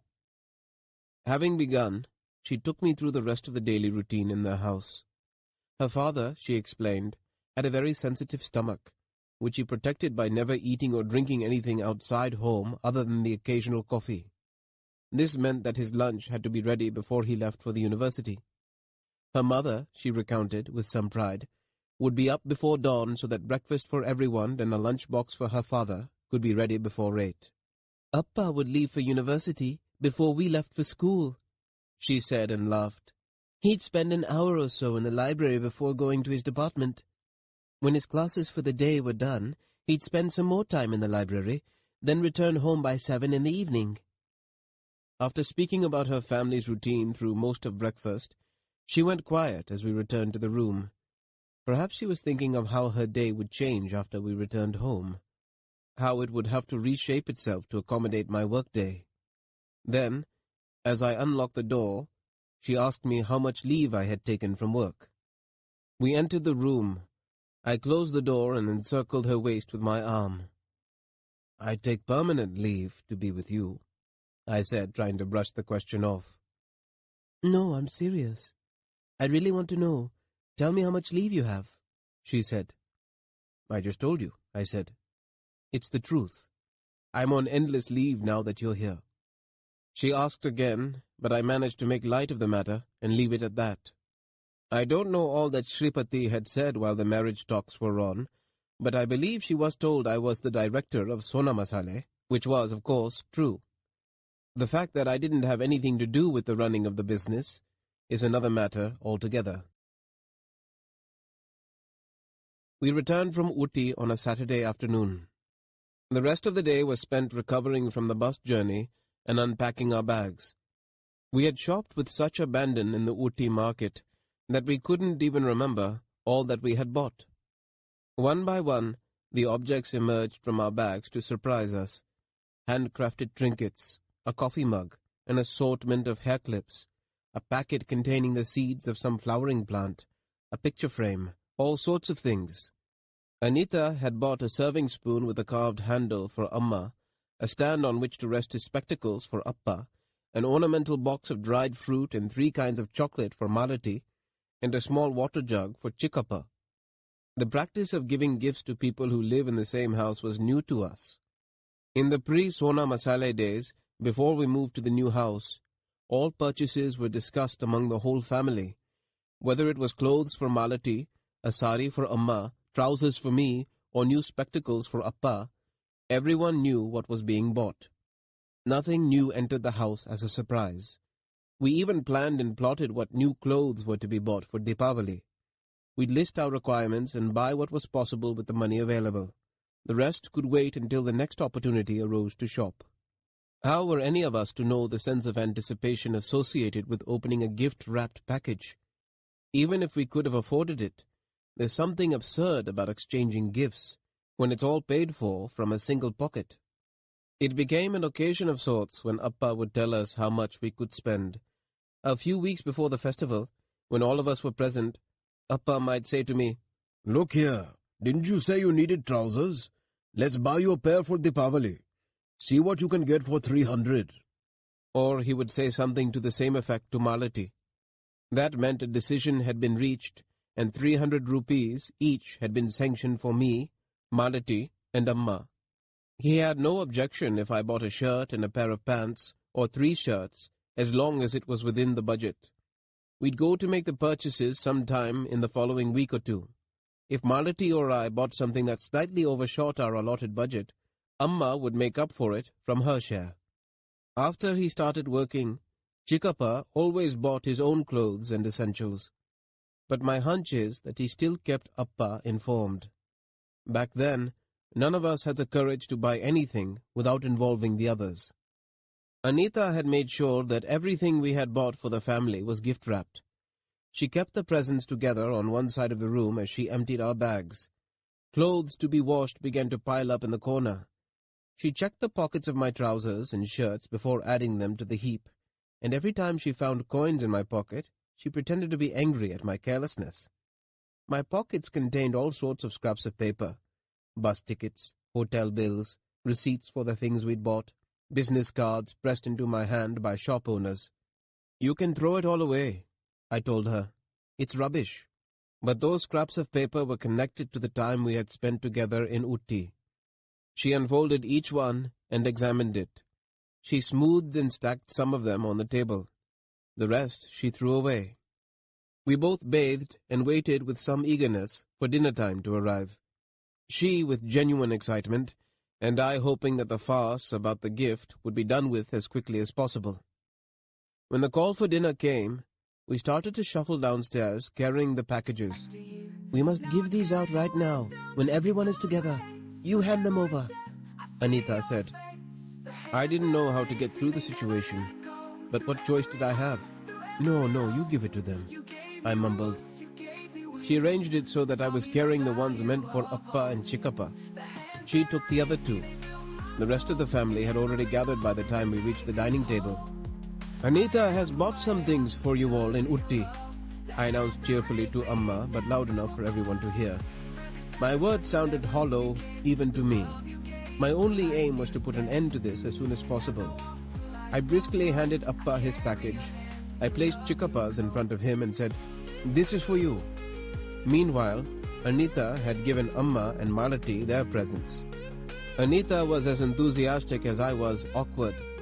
She took Appa's gift, said, "Do you know what this is?" and unwrapped it herself to produce the stand. "You can keep your glasses on this when you sleep or go for your bath. That way, the lenses will not get scratches on them." Appa took off his spectacles twice and put them on the stand with the air of someone rehearsing. Meanwhile, Chikappa had unwrapped his water jug and placed it on the table. "You can keep this in your office," Amma suggested. "Yes," he said. "Good idea. I'll take it in with me tomorrow." He walked over to the small table where he kept his keys and made room for the jug. He believed that if you didn't want to leave home without something, you kept it near your keys. Malati looked at her dried fruits and chocolates and joked in the voice of a child, "This is all for me? I'm not going to share it with anyone." She placed them on the steps leading upstairs. Amma looked at her carved serving spoon, said, "We can use this when there are guests." and went into the kitchen to leave it there. I was happy that it had all gone quickly and uneventfully, but it seemed to me there was a strain in the air. I could sense that there was something left unsaid. One of them must have been struggling not to point out that it's all very well to blow money when it isn't yours.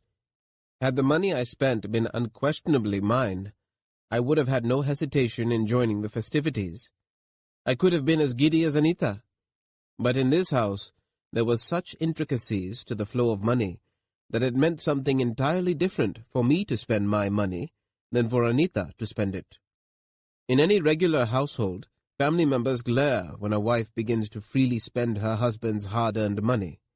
What to say of our house, then, where it was all far more peculiar and convoluted? When I was in high school, Amma would say that she expected a sari from my first paycheck. "May the job be such that it's a silk sari," she'd say, half joking. There was a dramatic quality to that gesture that made it enter my daydreams.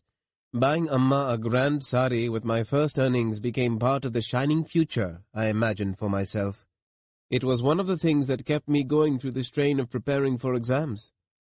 Then Sona Masale became successful, and somewhere along the way that sari evaporated from Amma's words and my dreams.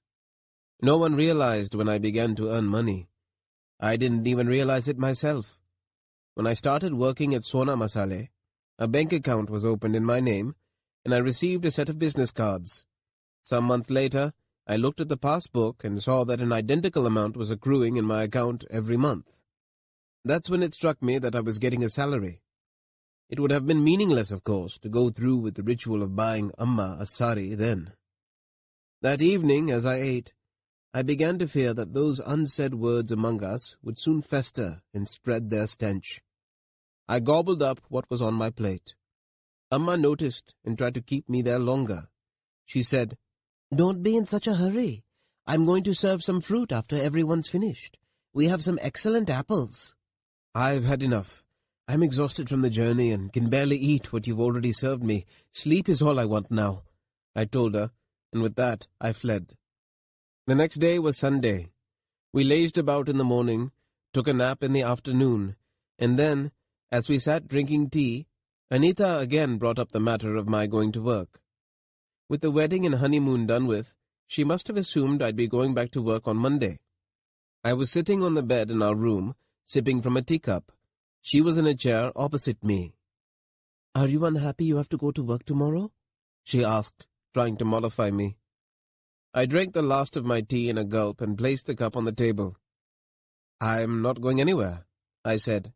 "The job can go to hell." She thought I was joking, an indulgent husband telling his new wife that his work was insignificant compared to her. She looked pleased. "Shall I pack you a lunchbox for tomorrow?" she asked. There's no need, let it be," I said. "I've never been fussy about food. You shouldn't worry about it either. In any case, my work hours are quite flexible." I didn't want the conversation to proceed any further. I left the room. From the next day on, Anita began to acquaint herself with our domestic routine. Chickappa got ready and left at 8:30 in the morning. If breakfast wasn't ready in time, he would leave without eating. But he would never be late. By the time he left, his phone had already started ringing with urgent matters. You only had to see him in the morning, rushing about, coming down the stairs even as he buttoned his shirt, distractedly gulping down whatever breakfast was placed in front of him, grabbing his keys with a flourish, to know that here was a man deeply involved with his work. If he answered a call, everyone went absolutely quiet. The household's rhythm slackened once Chickappa left for work. Nothing else that happened in the house was really time-bound.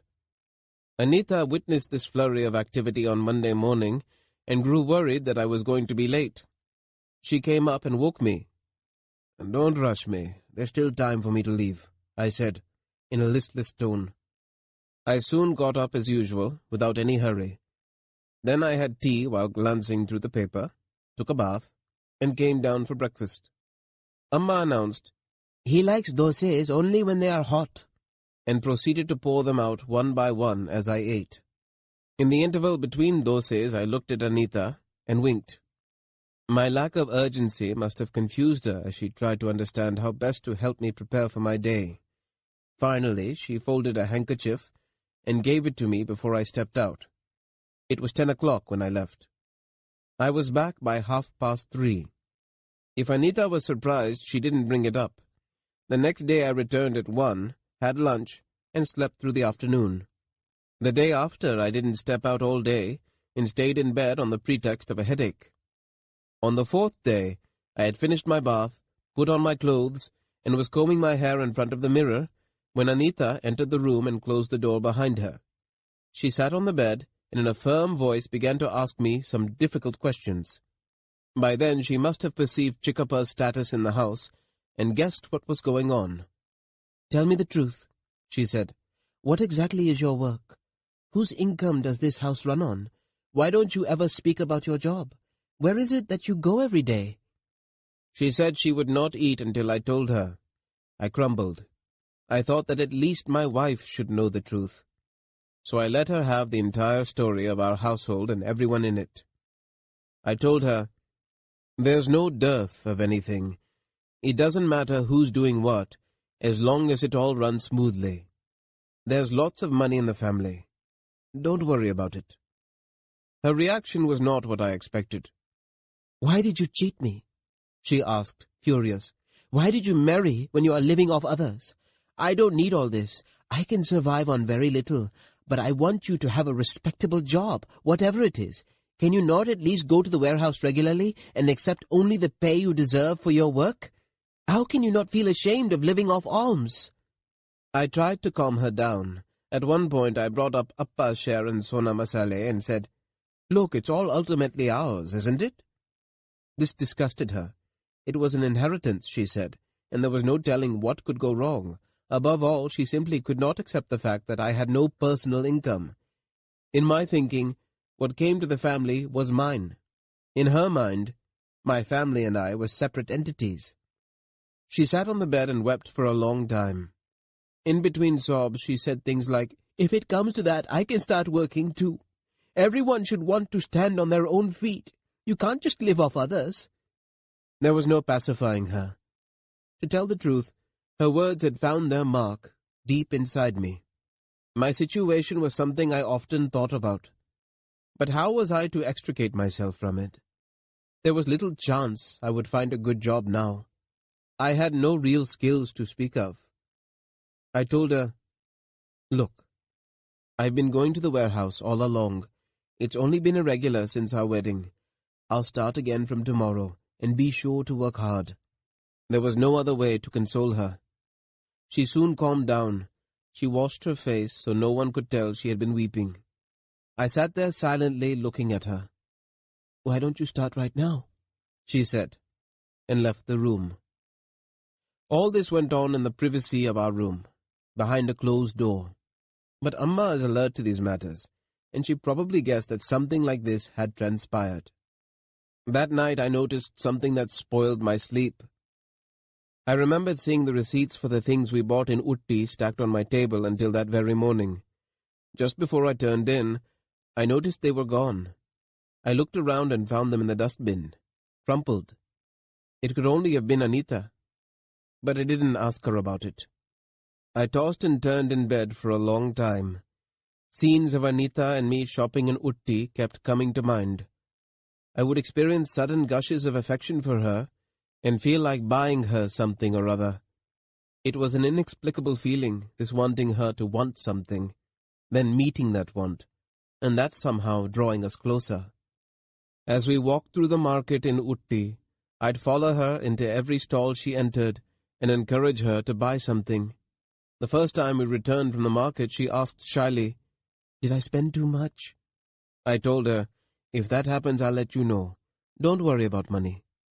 Not that we were spending any great amount on the trifles we bought. Even so, whenever possible, she tried to bargain and bring the prices down. Somehow I found this regard she showed for my money gratifying, and it gave me great pleasure when she asserted her right over my money and asked me to pay the shopkeepers. "Give him 35, 200 here, 25. All the days we were in Utti, we never returned from the market empty-handed. It must have been hard for her to throw away those receipts, with all those memories attached to them. I certainly know it was difficult to see them lying crumpled in the dustbin. I started going to work regularly at the Sona Masale warehouse. I would leave at 9 in the morning and return only after dusk. I intended to work hard, but my resolve didn't last long. The same old reason, there wasn't any work for me to do. But my bank account began to see a larger deposit every month. Chikappa must have felt I needed more now that I was married. The sum was significantly larger than what we needed for our expenses, but Anita's needs had little to do with money. A man in our society is supposed to fulfill his wife's financial needs, true, but who knew he was expected to earn the money through his own toil? As I came to terms with Anita's ideas of self-reliance, my attendance record at the warehouse could match that of the most assiduous of employees. Only Chikappa knew how little work I actually did. I had mentioned coffee house, where my attendance was equally impressive, to Anita. She must have thought it was a small eating joint near the warehouse. I never took her there, of course, but I mentioned the oracular Vincent to her in a light-hearted way. Anita was never shy of speaking her mind, especially when she disagreed with something that was happening around her. That was the nature of her upbringing. The unwritten rules of our house were the very opposite. We went on as if nothing had happened. For instance, no one objected to anything Chikappa did or said, especially after we moved to the new house. No one asked questions when he boasted that government officials were friends of the Sona Masale company. The only notes of discord were Appa's occasional reminiscences of his days working as an honest salesman for an upright company. When he would say such things, we pretended not to hear, and Amma would try to steer the conversation elsewhere. We put Appa's behavior down to his chronically gloomy outlook, but I suppose we knew deep down that he was right. After all, we used to help him with his work, and the difference between then and now was stark. Sona Masale might have been our firm, but none of us knew anything about the business. In the early days of Sona Masale, Appa would go to the warehouse, but he soon realized his outlook was very different from Chikappa's, and that his presence there could only cause trouble. He withdrew and left the running of the business to Chikappa. We wouldn't dream of challenging Appa or Chikappa, no matter what. True, there was some self-interest involved, but it would be an exaggeration to say it was only that. It was a difference of culture, too. Sometimes Anita would fly into a rage after sparring with Malati or Amma and resort to snide remarks about Appa or Chikappa. The rest of us would fuss about lest they heard her. Amma valued the household's well-being more than winning the day's fight. She would surrender at once, and Anita would feel she had emerged the victor. So when the family was together, there was always a slight air of dread regarding what verbal bomb Anita might drop next. The house next to ours was lying vacant, so we rented it to stock spices where we could keep an eye on them. Lorries with sacks of spices would arrive on some nights at about 9 and leave empty after an hour. Once, a lorry arrived late at around 11. The sound of the engine woke me. Anita, her sleep disturbed, began to grumble. I didn't like it. Perhaps she hadn't yet comprehended that this trade was our source of sustenance. I got up and, without turning on the light, went and stood at the window. Our room was on the second floor, overlooking the street. Chikappa was already outside. The lorry had brought 2 workmen. The driver asked them to unload the lorry quickly so they could leave, but Chikappa protested. He insisted that each sack be weighed as it was unloaded. The unloading went on, slow and systematic. Anita joined me at the window. She must have wondered why I wasn't helping Chikappa, but she said nothing. There was an argument on the street below, Chikappa protesting about the weight of some sacks, the driver claiming our weighing scale was faulty. While this was happening, one of the workmen injured his foot. It caught the side of the metal gate while he was bringing in a sack. Chikappa rushed into the house, emerged with some old cloth, and bound his foot. Chikappa then climbed into the lorry and began hauling sacks out of the truck and onto the back of the other workman. There was a practiced ease to his movements that only a workman could have. I returned to the bed and lay down on my back. I couldn't fall asleep. The silence of the night had yielded to the curt talk among workers, the sound of their labored breathing.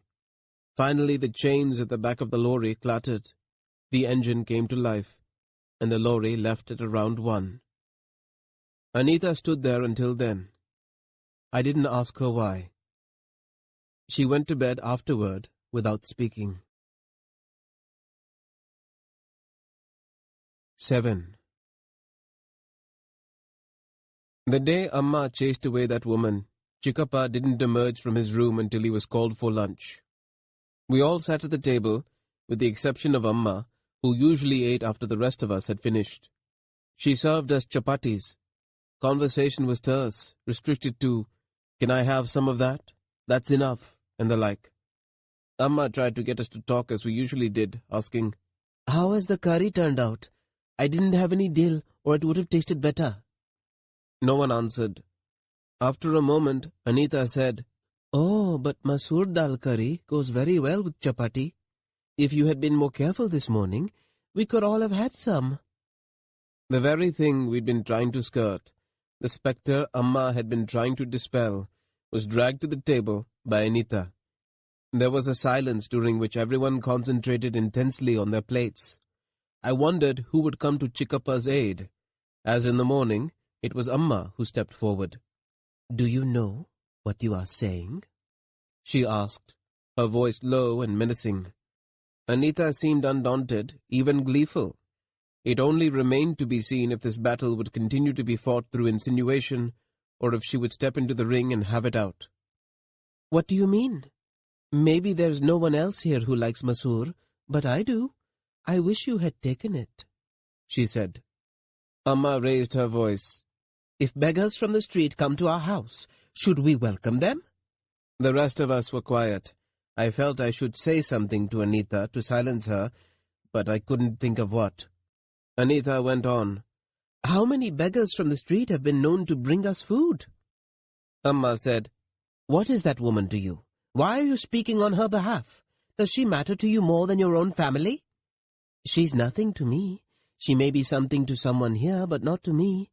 I just don't like how we chased her off like a stray dog without even listening to her. If women don't support other women, who will?" "So to support women, you'll indulge just about any homewrecker?" "What makes you think she's a homewrecker? She hasn't cheated us or asked anything of us. It's possible she has been betrayed, but certainly not the other way round."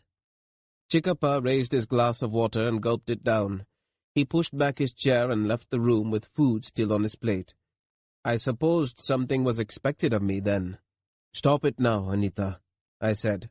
She carried on eating as if nothing had happened. "You've snatched his meal from him," Amma said, shaking with fury. "You're talking about yourself," Anita said. "You spilled the curry that was meant for him." Amma then brought out her most powerful weapon, one she had used many times to silence us. "Am I doing all this for myself?" she asked. Anita was unmoved. "Yes, you are doing this for yourself," she said. "You want to ensure that Chikkappa remains unmarried. You can't stand the thought of anyone else entering this house and challenging your authority." Amma reeled from Anita's words. Appa raced through his meal without saying a word, and now he too got up and left. Malati had been quiet until now, but seeing Amma defeated and close to tears, she stepped in. "We're not in the habit of entertaining riffraff. Today it's her, tomorrow someone else, then old classmates. If we start laying out chairs for people, we'll soon be on the street with a begging bowl. Who doesn't want to be connected to the wealthy? There'll be hundreds of people who will cook up stories with an eye to making quick money." Anita let her reference to her old classmate go.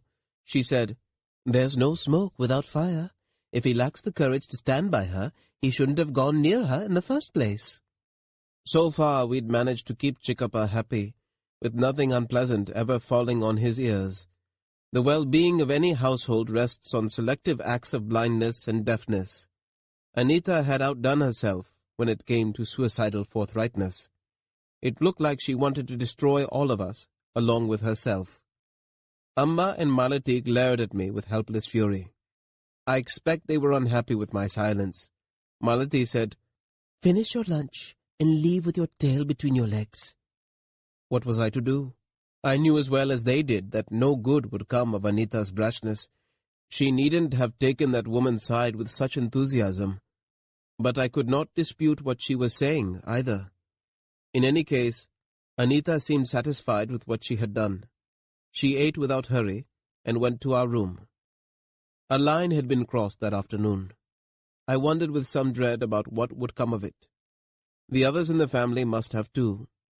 Anita was to leave that evening for a week in Hyderabad. I just hoped she would manage to leave the house without any further calamity. I went up to our room and tried to avoid talking to her by pretending to fall asleep at once. Anita must have realized I was faking. She kept muttering as she packed. "You could have opened your mouth and said what happened was wrong. It's not even as if you have to oblige them anymore. You're working as hard as anyone else. Just because a woman is unknown doesn't mean she deserves contempt. Would you have kept quiet if that happened to a woman from your family?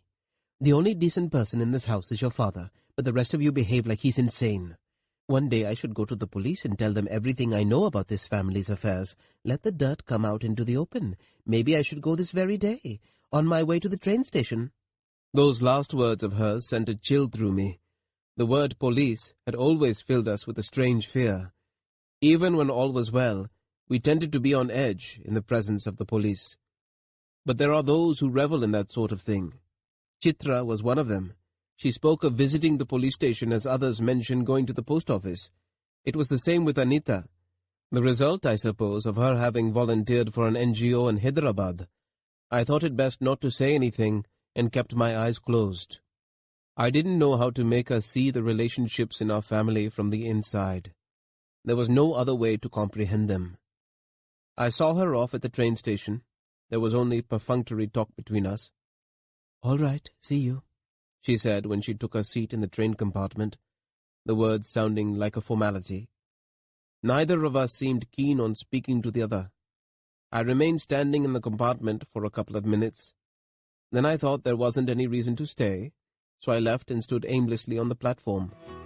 When I next peeped in through the window, I saw she had already started a conversation with the woman sitting beside her. Anita was wearing a cream-colored sari, her hair gathered in a bun.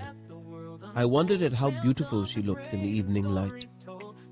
We could easily send her home by plane, but she insisted on going by train, second class at that. At least she had agreed to travel in the sleeper compartment. As the train's departure time neared, the bustle on the platform grew more frenzied. I didn't know if Anita had seen me standing outside. I tried to attract her attention from the window. She seemed to glance in my direction, but perhaps not, because she immediately resumed the conversation with her neighbor. The engine sounded its horn. A couple that had arrived at the last minute were scrambling to get into Anita's compartment with far too many bags. I watched them, fascinated, and during that time the train began to move. I realized I hadn't waved goodbye to Anita, and began to walk with the train. She was still engrossed in talking with her neighbor, and didn't look toward the window. I ran a few steps as the train gathered speed. Whether she saw me or not, I waved, at least to comfort myself, and then stopped running. The train went on, leaving me behind. I realized I didn't know when exactly we had lost contact. Was it when she began talking to the woman next to her? Or was it when I became engrossed in watching the couple struggling to board? Or was it some time before that? It didn't feel like I had really seen her off. A feeling came over me of not having done what I'd set out to do. When I got home, Chikkappa had gone somewhere. Appa was out too. No trace of Malati. I was in no mood to talk with Amma, who was watching TV. I rushed upstairs to my room and closed the door. I sat on the bed, and the first thing I noticed was that the door of Anita's wardrobe was slightly ajar. I got up to close it completely, but it didn't move. Some garment was stuck in the crack of the door. I opened the two doors of the wardrobe wide so I could get rid of the obstruction. A familiar smell washed over me. I lost myself for a second in my own reflection in the mirror on the inside of one of the doors. The tall compartment to the right had her saris, arrayed on hangers. On the shelf below were folded tops, shalwar kameezes. The locker on the left contained her necklaces, earrings, bangles. Nothing too expensive, it was all mixed metal. With the exception of her tali, she never wore gold jewelry. I pulled open one of the 2 drawers. It had some of her certificates and other official-looking papers. The other drawer had our wedding album.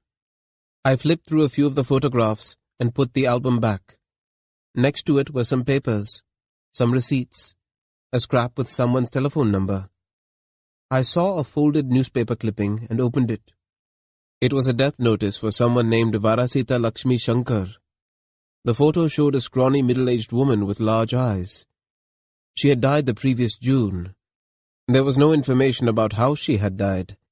Strange, I didn't remember Anita having mentioned her to me. Must be a relative.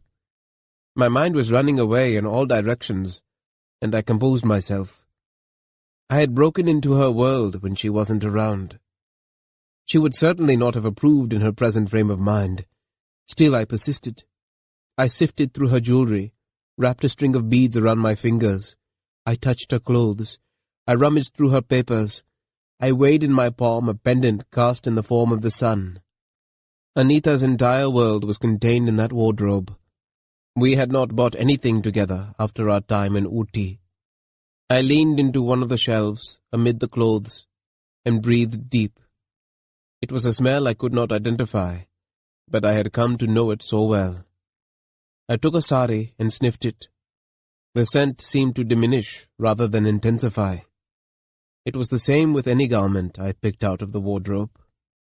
Whatever fragrance the whole wardrobe had was missing in the individual clothes it held. The more keenly I sought it, the further it receded. A strange mixture of feelings I could not quite grasp. Love, fear, entitlement, desire, frustration, flooded through me, until it seemed like I would break. The next Sunday, that is, the day before yesterday, we were all together at home. Anita was still in Hyderabad, due to return soon. It was a dull, overcast day. I took a nap after lunch, then lazed about in bed for a while. I got up, washed my face, and, as I came down the stairs for some tea, I saw Amma. She was sitting alone in the living room, staring at the wall. The TV was off. She seemed deep in contemplation. I thought of that night, years ago, when I woke up to find her squatting in the kitchen, gazing at the wall by the glow of a flashlight. "What is it, Amma?" I asked. She started. I had used the same words that night too, and she'd reacted the same way. "Come," she said. "I'll make some tea. Didn't feel like making some just for myself, so I was waiting for one of you." I could guess what she had been thinking. The chaos Anita had created the previous week. How to clear the muck that had risen to the surface when Anita had stirred up the waters. I followed her to the kitchen door. The counter was sparkling. Amma always cleaned up after lunch. I stood in the doorway as she made tea. I couldn't help remembering the day we first got our gas stove, and how she had made tea with such eagerness. It seemed like only yesterday. Now, as she put water on the stove, she said, "Call Appa. I can make his tea along with ours." I didn't feel like leaving the kitchen. I called out for him, but it was Chikkappa and Malati who came down the stairs. "Good job," Amma said. "Now I can make tea for everyone in one go." She added more water to the kettle on the stove. The clouds thickened outside. The house turned a shade darker. It had been years since she'd made tea like this for the whole family. The last time she had, it was not a happy occasion. It was the day Malati stormed her husband's house and returned with her gold. I had entered the house to find everyone else gathered in the living room, and Amma had gotten up to make tea. I took out cups and saucers and set them on the table. That morning, Appa had brought home my favorite rusk. It came from a bakery near our old house. He'd been over on that side of town after a long time. I used to find this particular rusk so irresistible that if left to myself, I'd eat the whole packet. "It's a good thing he remembered," Amma said. She must have asked him to buy it. It had been a while since Appa had bought anything on his own initiative. I took one and raised it to my mouth. After all this time, it still tasted the same. If anything, it was richer now, for evoking a simpler time. I felt light. We sat down at the dining table, one by one. Only Appa was still missing. Amma was clearly overjoyed at seeing all of us gathered like this. She said nothing, but you could see it in the briskness of her stride, her movements, the way she looked at us. The light from the clouded-over sky dimmed further. Now it felt exactly like our old house. Amma brought out the tea. Malati sang out, "Pour it fast, Amma," as she used to when she was a child. The light, the taste of rusk, all of us close together, took us back to the old days. But there was still no trace of Appa. "Where is our coffee king?" Chickappa asked. That single question eased knots that had tightened over the years. At one time, Chickappa had given nicknames to everyone in the family, and Appa's had been Coffee King. Chickappa might say, "Looks like Coffee King has had a long day." Or, "Today's sales must have been good. Look at Coffee King's swagger." and you'd see Appa soften. There was a story behind each of our nicknames. Appa's was given to him on one of our Sunday outings for snacks. We had passed a shop selling coffee powder and noticed a board outside that read, "Coffee King, the King of Kings." Later, Appa and Amma shared a coffee as usual. As Appa slurped his coffee, Chickappa said, "Coffee King is drinking coffee." and we all laughed.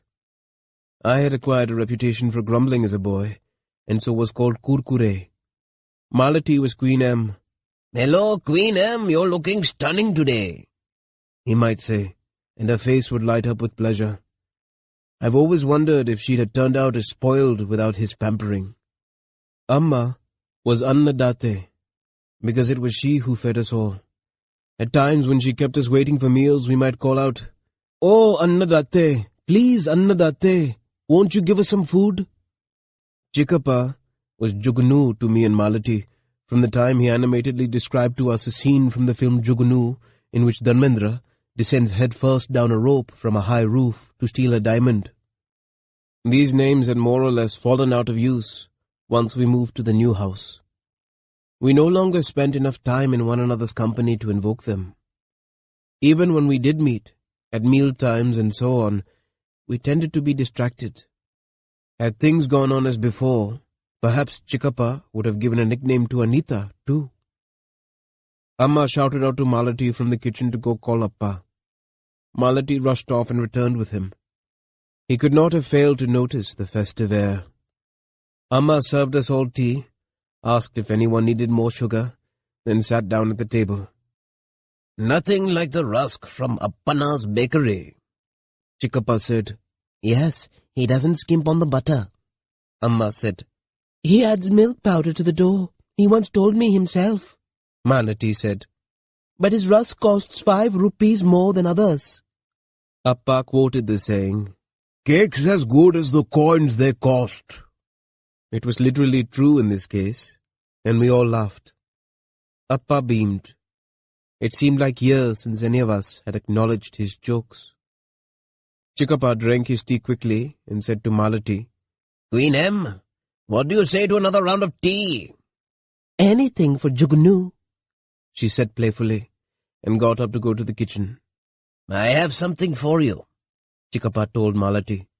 When she asked what it was, he said, "First the tea. I'll give it to you if the tea is good." "At least tell me what it is," she said. Chickappa yielded. "Earrings," he said. "I accompanied a friend yesterday while he shopped for his sister's wedding. They were all buying earrings. Thought I'd buy a pair too." "Thank you, Jugunu," Malati said. "No one in this house has bought me a thing since my wedding." I said, "But you're always shopping for yourself." "Oh, you keep quiet," she said, smiling, and went into the kitchen. Amma called after her, "The tea powder is on the opposite shelf." Malati emerged in a few minutes with a large cup of tea. "Hotter and stronger than Amma's," she said, placing it in front of Chickappa. He laughed. As if I wouldn't give them to you regardless, he said. I bought them for you after all. The house had come alive with banter. It was as if Anita's absence had allowed us to be ourselves again, without inhibitions. Amma was smiling in a way I hadn't seen for a long time. Appa was in good spirits too. He launched into some news from his morning's expedition. You remember Manjunath, who lived on our old street? It seems his father died in his sleep the other day while he was visiting Manjunath, the same man who won the Best Teacher Award. They've run his photo in the paper today. Malati said, Wasn't he the one who found it hard to live in Bangalore and so moved back to his village? Yes, that's him. I stopped by this morning to talk to Manjunath. I don't know, Amma said. I get the shivers when I think of that house. Who knows if he died in his sleep or if it was something else? Why do you say that, Amma? Malati asked. Appa cut in. Oh, she's always been suspicious of anything to do with them. She said similar things when Manjunath's wife died. Of course I did, Amma said. The whole town knows Manjunath killed his wife. Wasn't it just after that the old man ran off to the village? She looked at Appa. Of course you would take her side anyway. I wonder what it was about her. All these men would hang around Manjunath's house on the pretext of wanting to talk to him just to get a glimpse of her. They'd sit at his shop in groups. She was fine in the evening. How did she end up dead later that night? Amma, whatever you do, don't bring these matters up when others are present, Malati said. Why should I bring anything up? Amma said. Anyway, there is no one else here at the moment, and none of those types who will point out the mustard seed under your feet but are blind to the pumpkin beneath them. It was clear whom she was referring to. Everyone laughed. I joined in too, and regretted it, even as I did. I had betrayed Anita. Chikkappa spoke. None of you know the whole story about Manjunath's wife. Everyone heard the commotion in the morning about her being unconscious.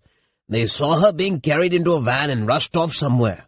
But no one knows which hospital they took her to or what they did there. They returned with the body in the evening. I'll tell you, she was already dead when they left the house. They didn't even go to a hospital. They just drove around all day and returned in the evening with the body wrapped in a white cloth. The police were bribed. The body was cremated hastily. Her family was naive too. They were even looking forward to Manjunath marrying her sister. He went back on his word soon enough, of course. She wasn't blameless, Amma added. There was a terrible fight about her behavior in the night. It seemed she said something terrible to her husband, and he lost his temper and strangled her. He probably didn't think she would die. No one knows how exactly she died, Chikkappa continued. The family went around claiming she had all sorts of ailments, but it was complete nonsense. She was perfectly fine. Who dies suddenly of natural causes at such a young age? You've got to hand it to Manjunath, though. He's managed to get away with it without any consequences. There was a long silence. Then Malati chimed in with an altogether different story. There had been a report in the newspaper about a woman who had died 2 years ago of burns resulting from a gas leak in her kitchen. It had been proven that her husband's family had planned the accident. They knew she was first to enter the kitchen in the morning, Malati said. So they left the gas on at night and closed the kitchen door. She was on fire as soon as she turned on the light switch. The family didn't come to her help for the longest time despite her screams. She said so in her statement before she died, and the husband and in-laws confessed under questioning. But in court they claimed it was all an accident and that the police forced a confession out of them. They were all released. These days murder has become commonplace, Chikkappa said. People go ahead and kill someone, but then they get caught. Remember that techie who recently killed his wife? He was caught because of his over-planning.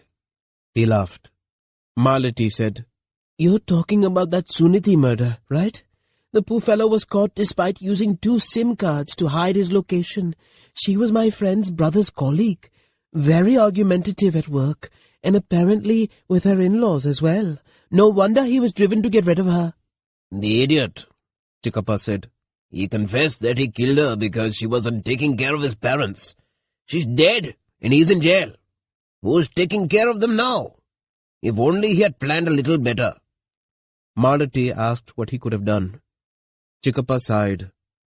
This is what happens to people who think they know everything just because they are educated and have watched a few films. You should hear Ravi talking about his gang's exploits. Some of the accidents they planned are simply unbelievable. Who? Your friend Ravi? I thought Malati's voice sounded a touch more excited than it needed to be. The very same. You should hear him and his friends making plans. Theirs is an entirely different world. He once told me that the murder weapon is crucial in murder cases that go to court. So the best way to protect oneself is to not have a weapon at all. Meaning what? Use one's hands? That's what I asked too. He said to stop being silly. No, they have all sorts of ways. They have people come in from faraway states who vanish as soon as the job is done. Say a man is walking on a lonely street, and a vehicle without plates knocks him to the ground and speeds away. Who are you going to catch? Ravi said it's those who kill in anger, smash someone's head in, or stick a knife into their victim. They're the ones who get caught, not the level-headed ones. Think about it. There are so many ways a person could die. What are you people saying? Appa asked. He looked upset. You're talking as if it's all right to kill someone when it suits us. Chickappa sighed. Coffee King is living in another age, he said. These things are not a big deal today. I haven't brought it up before, but do you know how much I pay as protection money on behalf of Sona Masale? Everyone else does it too. You never know when you might need these people. It's practically a collective responsibility of businessmen now to ensure they are looked after. There was an awkward silence. We all knew Appa hated anything even mildly unscrupulous. Usually, we made sure no such talk came up. What if he reacted in some extreme way? What if he decided he'd had enough of all this and gave away his money? As usual, I hadn't said anything. But my very silence implicated me. Appa got up and left. Then the rest of us too, one by one. I rushed to coffee house in some agitation. As Vincent placed my coffee on the table, I said to him distractedly that I hoped his family was well. He nodded, and with a faint smile said, Blood is thicker than water, isn't it, sir? I began to shiver at the mention of blood. Whatever the meaning of the saying, why should he bring up blood at a time like this? He was at least kind enough to pretend not to notice my discomfort. He went away without speaking another word. Now it's Tuesday. Anita hasn't called since she left. Going by the ticket I booked for her, she should have been back yesterday afternoon. I haven't returned home since I left yesterday morning. Haven't been able to summon the courage. Slept on the sofa in my office at the warehouse. Roamed here and there all morning, and now I'm at coffee house. It's imperative I speak to Vincent. I keep telling myself everything is fine, but I can't convince myself. Why hasn't she called? She would have if she'd arrived. No one else has called either. Chickappa saw me this morning, but said nothing. I'm sitting here, waiting anxiously. For what, I don't know. The phone rings. I grab it and look at the screen. An unknown number. I answer. Hello? A voice at the other end. Hello, Gopi. Is that you?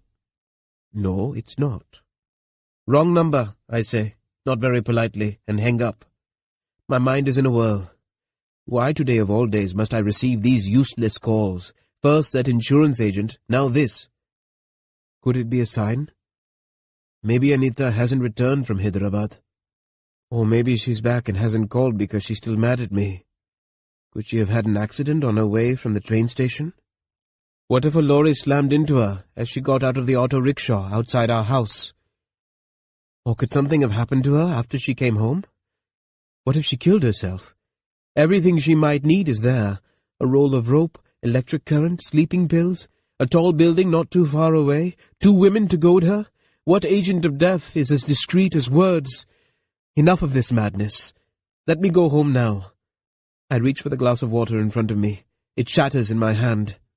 Vincent comes running, folds up the tablecloth, making sure none of the water falls on me. He seats me at the next table and brings another coffee without my having to ask. I sit there trying to compose myself, sipping the coffee with some determination. As he's passing by on his way to another table, Vincent says, "Sir, you may want to wash your hand. There's blood on it." I freeze. What is happening? What have I become entangled in? There must be some way out of all this. The words rush into my head of their own accord. Gachar Gochar.